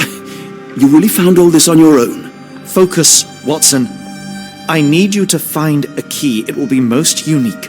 All the details are in my notes. Logic dictates that Gygax will keep it near her. Once acquired, you must get it to me. Perhaps the kitchen dumbwaiter could be of use. Holmes, I can't do this. I'm no spy. Yes, you can, Watson. You are unfailingly dependable.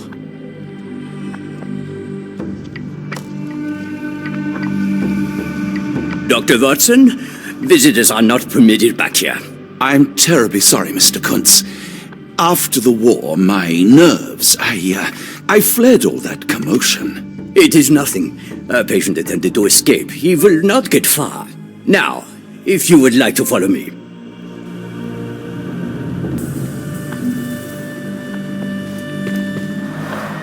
Blood in the water. Someone must have washed their hands here recently.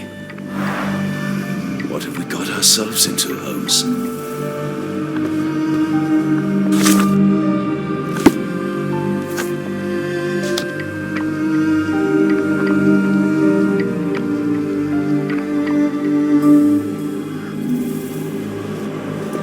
The only reason to hang something this harrowing here would be to create another patient. Did a child make these?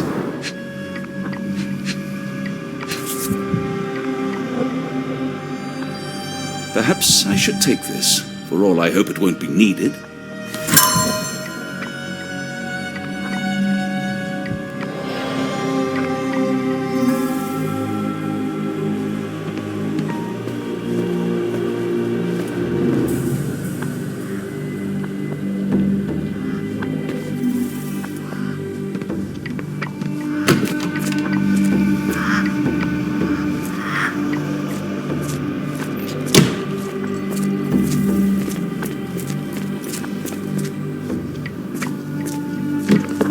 Ah, Dr. Watson.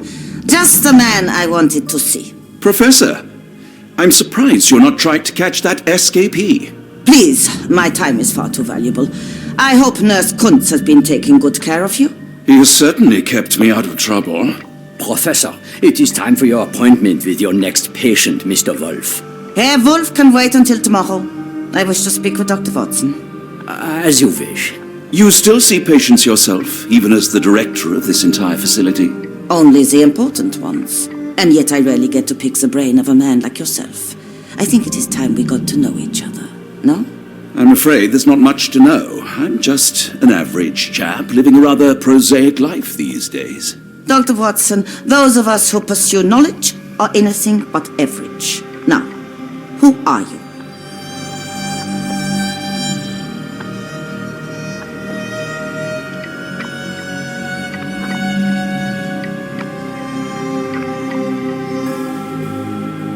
I'm a physician in search of a stimulating career. I have patients, yes, but admittedly, I'm more interested in the cutting edge of medical research. So when I read about the Black Edelweiss and your work on the healing of minds, I simply had to learn more. I suppose my Edelweiss was always destined to attract other curious minds. But before we continue, I want you to understand one thing. A broken mind can never be truly healed. Ah, I see. So, what exactly do you do here? It is simple. If you cannot fix a person's nature, you must force them to forget it. Surely there are other methods of treatment. How naive. You remind me of a man I once knew, Professor Becker. But we do not speak of him anymore. A colleague? The former director here. One day he realized that Edelweiss had outgrown him and had to leave his house.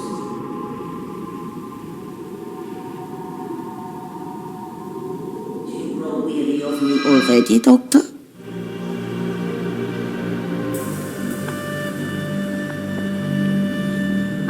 How rude of me. I was absorbing your wise words, Professor, and must have got distracted. Was my conversation boring you? No, not at all. I merely... No, I understand full well. You're not seeking conversation. What do you mean? It is obvious. Your mind craves truth, but not in this form. You must witness a practical demonstration if you are to learn. I'm certainly intrigued. Would that be possible? Of course. I propose a journey between the jury of the human brain. You will not leave without being truly enlightened. Kuntz, take Dr. Watson back to the courtyard.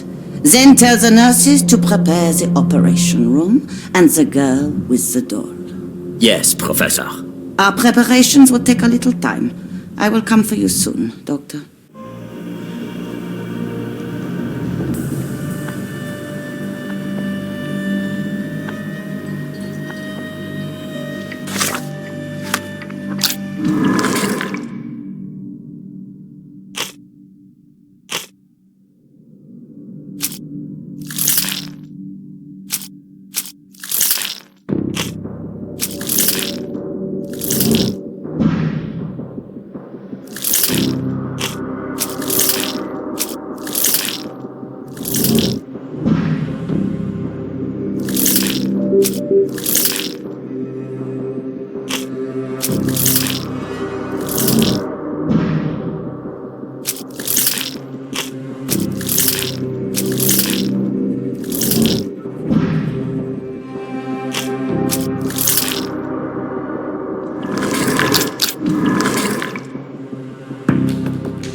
I hope everything is to your liking, Dr. Watson.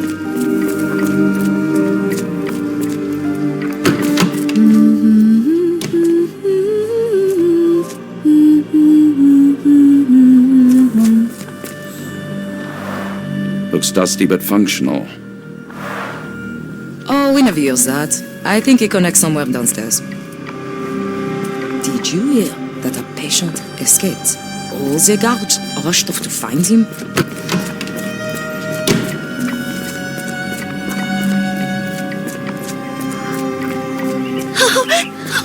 I want them to fly! Miss? I hear them scratching. Don't you hear it?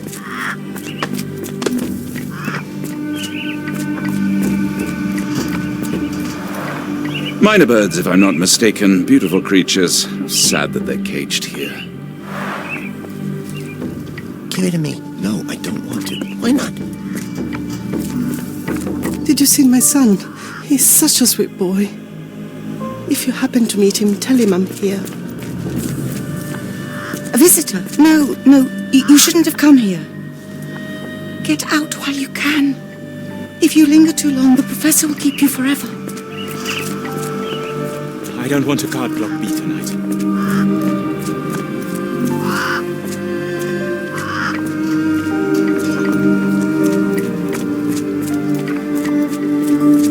patients there whispers to me all the time. He tells me such horrible things. This area is off limits. A patient has escaped.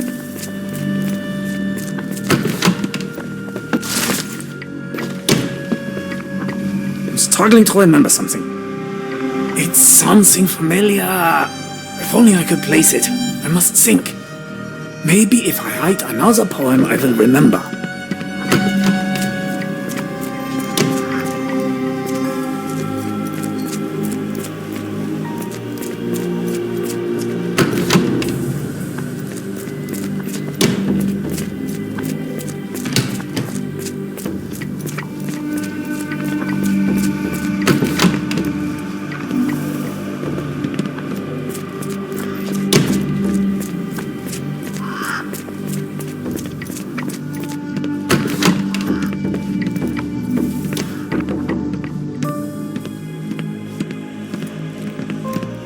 I hope you're finding your room comfortable, Dr. Watson.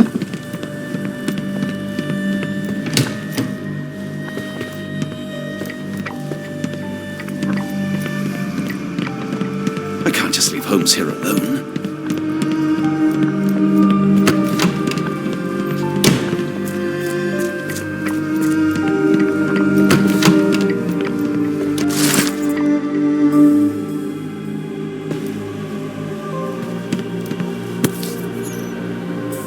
Photograph seems recent.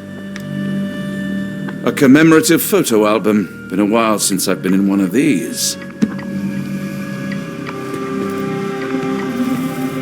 Good Lord, that's a lot of records.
We rarely have visitors here.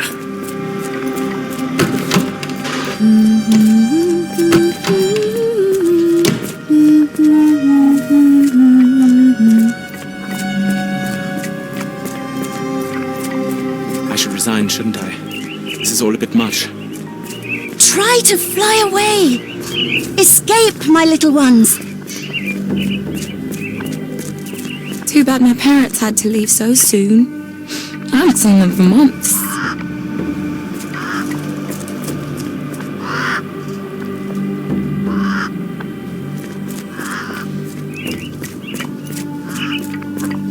No one escapes the Edelweiss. No one. You're mean. That's rude. And I'm not. You're lying.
You are Mr. Wolf, am I right? Oh, hello. Who might you be? My name is Dr. John Watson. I wanted to talk with you, if you didn't mind. Ah, Doctor. I don't suppose you could help. I seem to have forgotten where I am. We're in the Black Edelweiss, Mr. Wolf. It's an asylum in Switzerland, and you are one of its most important patients. But why am I here? That's what I was about to ask you. I can't remember. Sorry, I can't remember anything. It's all right, you don't need to push. Try to relax. Let the thoughts come and go. Now, what comes to mind? Mr. Wolf? Oh, hello. Who might you be? We just went over this. I'm sorry, but I don't think we've met.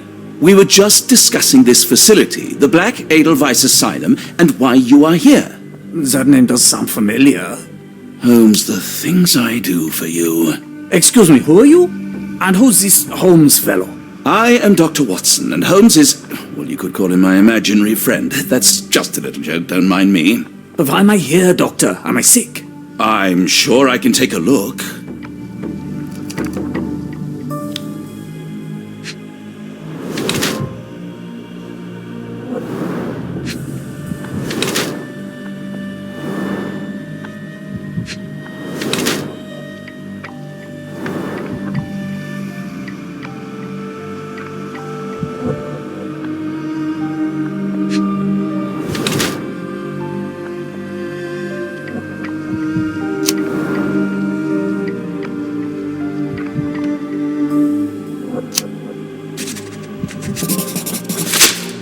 Dear Lord, what did Gygax do to you?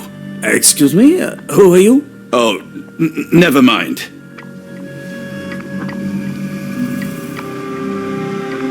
Excuse me, who are you?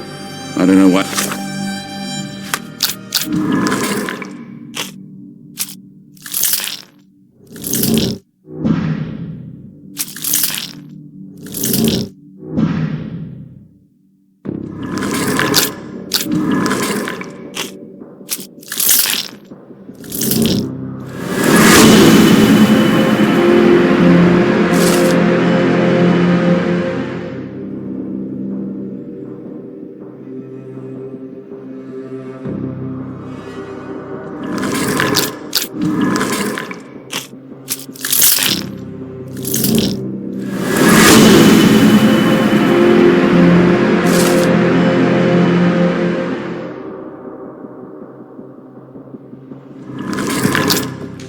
I keep doing this, expecting something to... Hello again.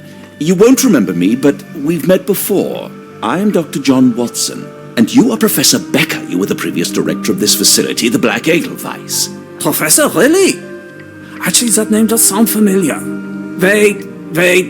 Let me write it down. I try to recall memories through writing, but they always feel just out of reach. As a matter of fact, I have more for you to jot down. Oh, yes. Yes, please, anything. Professor Gygax did this to you.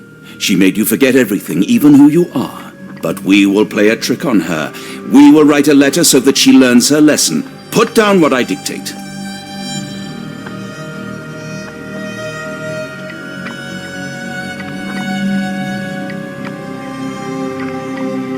Dear Professor Gygax, I bitterly regret that I let my beautiful alpine flower fall under your influence. I see now that you never deserved to sit as the director of the Black Edelweiss.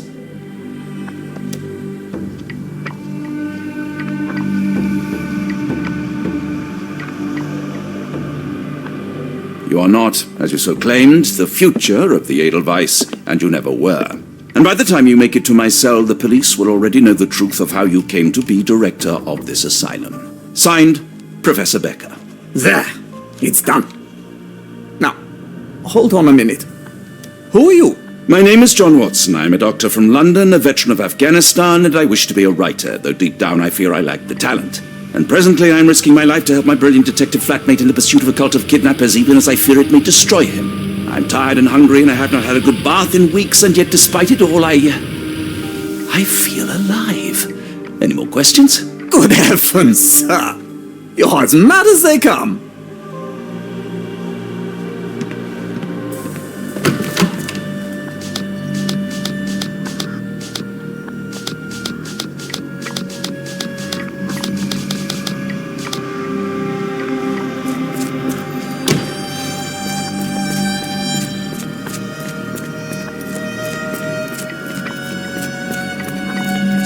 One of the patients asked me to deliver this note. It's for Professor Gygax.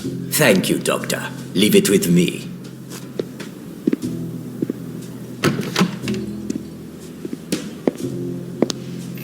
A letter for you. Unbelievable. Kunz, with me.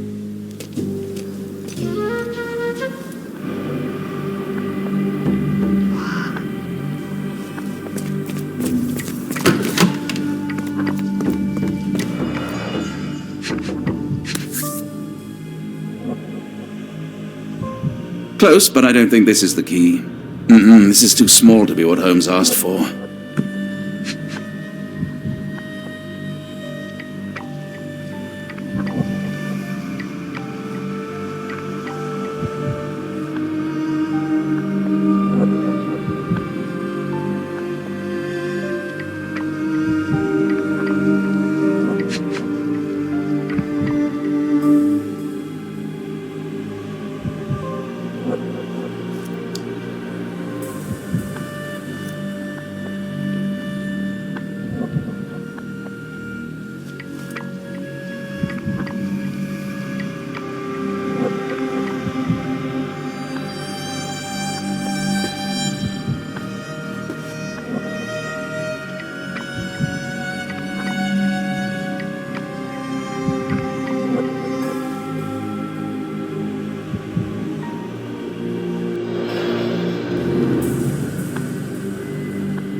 An Edelweiss relief about 2 inches in diameter. This must be what Holmes was after.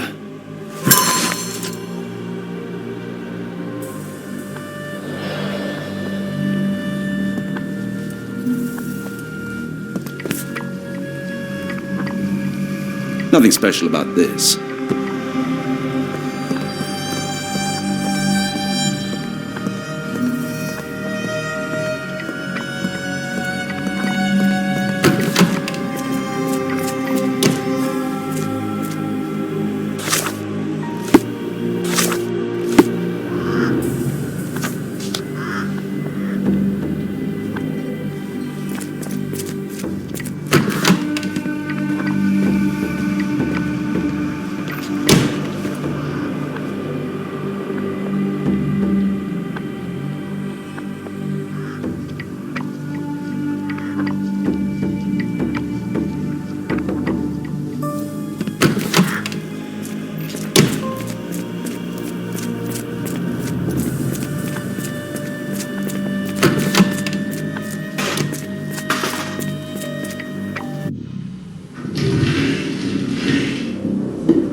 It's sealed tight. I can't exit the same way.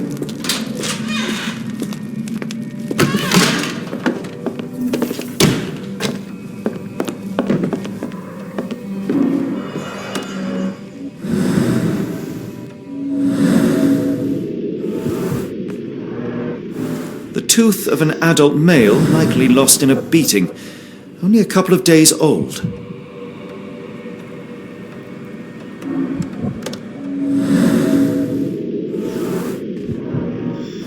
The inside of the cuff is worn. It's been used often.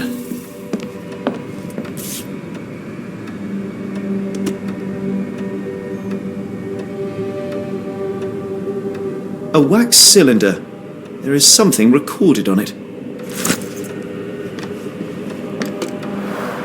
The writing is mostly gone. Phonetic symbols, perhaps.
Looks as if it's been recently used.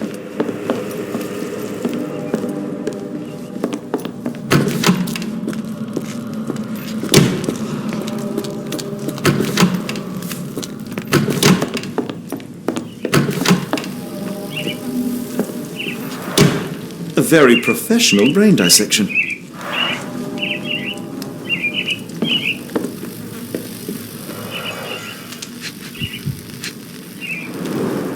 Dynamo machine. Provides electrical stimulation for the person in the chair. Full grain leather straps. Impossible to escape.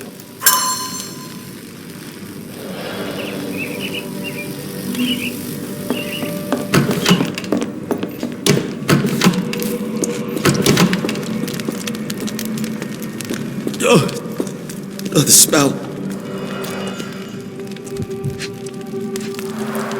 Dear God, is that body parts? Judging by the remnants of blood and flesh, these instruments were used for dismemberment.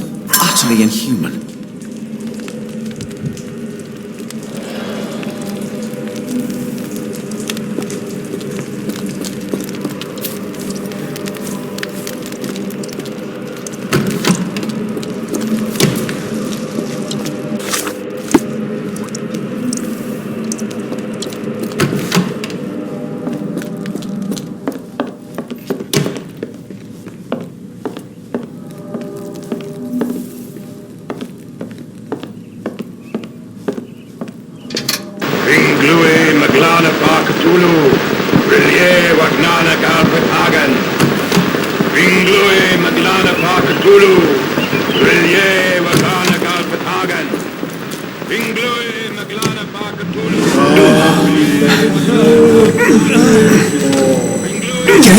Out of my head!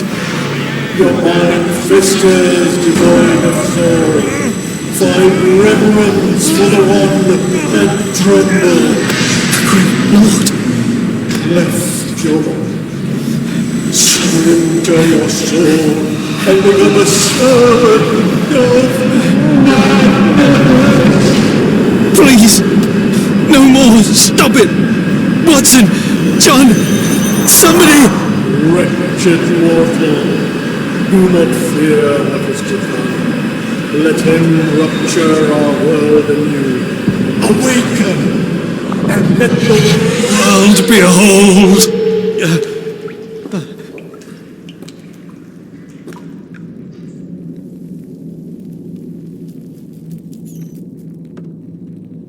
The light of the abyss is the light from the abyss. Get out of my head!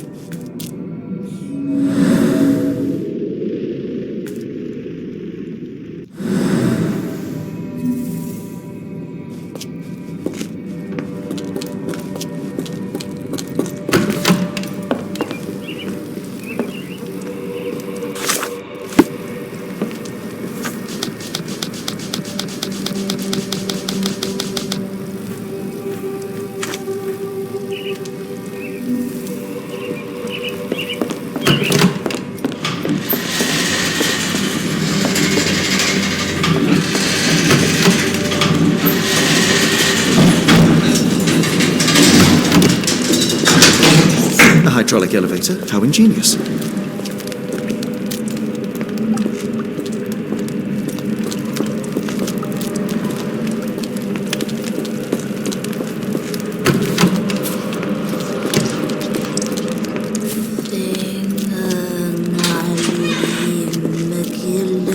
It's sealed tight. I can't exit the same way.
Watson? Holmes?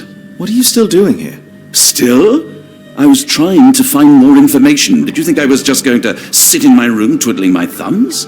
I only asked you to find the key. I had everything else under control. Says the man who looks like he saw a ghost. I'm fine, Watson. You're hardly fine. You reek of congealed blood and chemicals. What did you see down there? Never mind me. Where's Gygax? I'm afraid she's over there. I found her like that when I entered, on my word. What? She was our biggest lead. Yet another wrinkle in our investigation. What do we do now, Holmes? Hush. Let me think.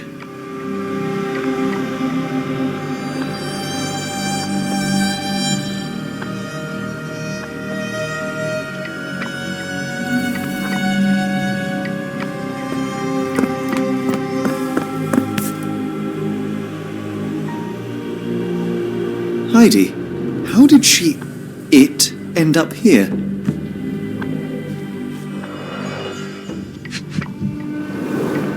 The pencil is buried deep all the way to the brain. Instant death.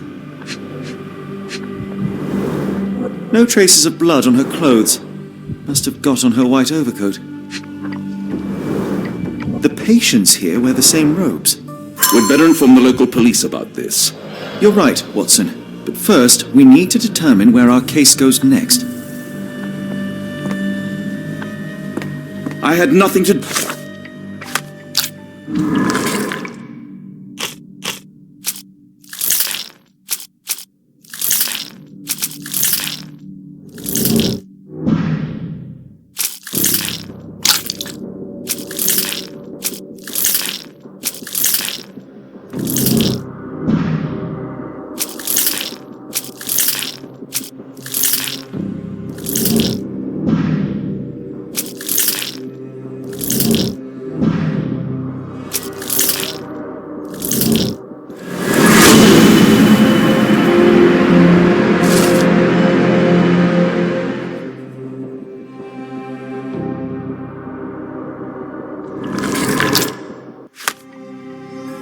do with this, Holmes, I swear it. We've got what we needed, Watson. This conspiracy reaches further than we thought. I don't suppose you've ever been to New Orleans? You are joking. I seldom do. Let's go. There's no time to waste.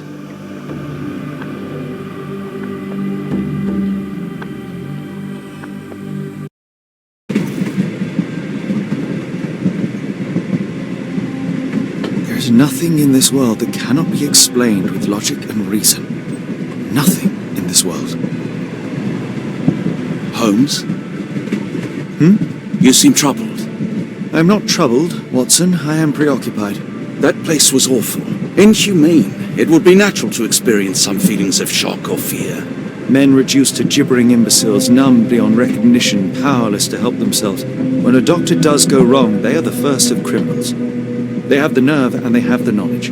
That woman did not deserve the title. Such casual cruelty for such selfish aims. I knew another man like that once. He treated my mother, perhaps even killed her, depending on who you ask. My sincere condolences. In the end, she was just a shadow of herself. The outline of the person I recognized, but lacking all else. She was pushed until she cracked. Should you see me cracking, John, I must ask you to intervene. Nothing compels us to pursue this matter further, Sherlock. We can return to London, report what we have discovered, let more capable hands take over. Alas, there are no such hands. Were we to abandon our quest now, I fear no other would succeed in our stead. We know nothing of what awaits, what dangers lurk in the darkness. Nonsense. We draw nearer to New Orleans with every passing minute, and thus closer to the answers we seek. Those answers, for all their perversity and improbability, will, nevertheless, be the work of men. And that is a work I have studied well. So be it.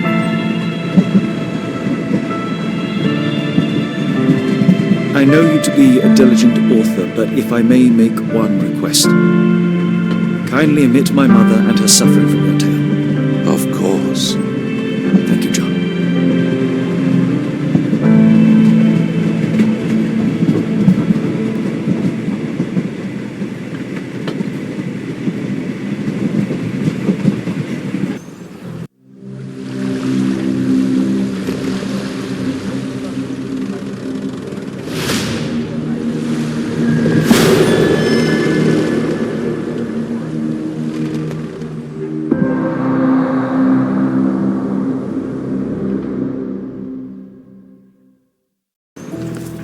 Holmes, after our trip to nippy Switzerland, I can certainly use some of this New World heat.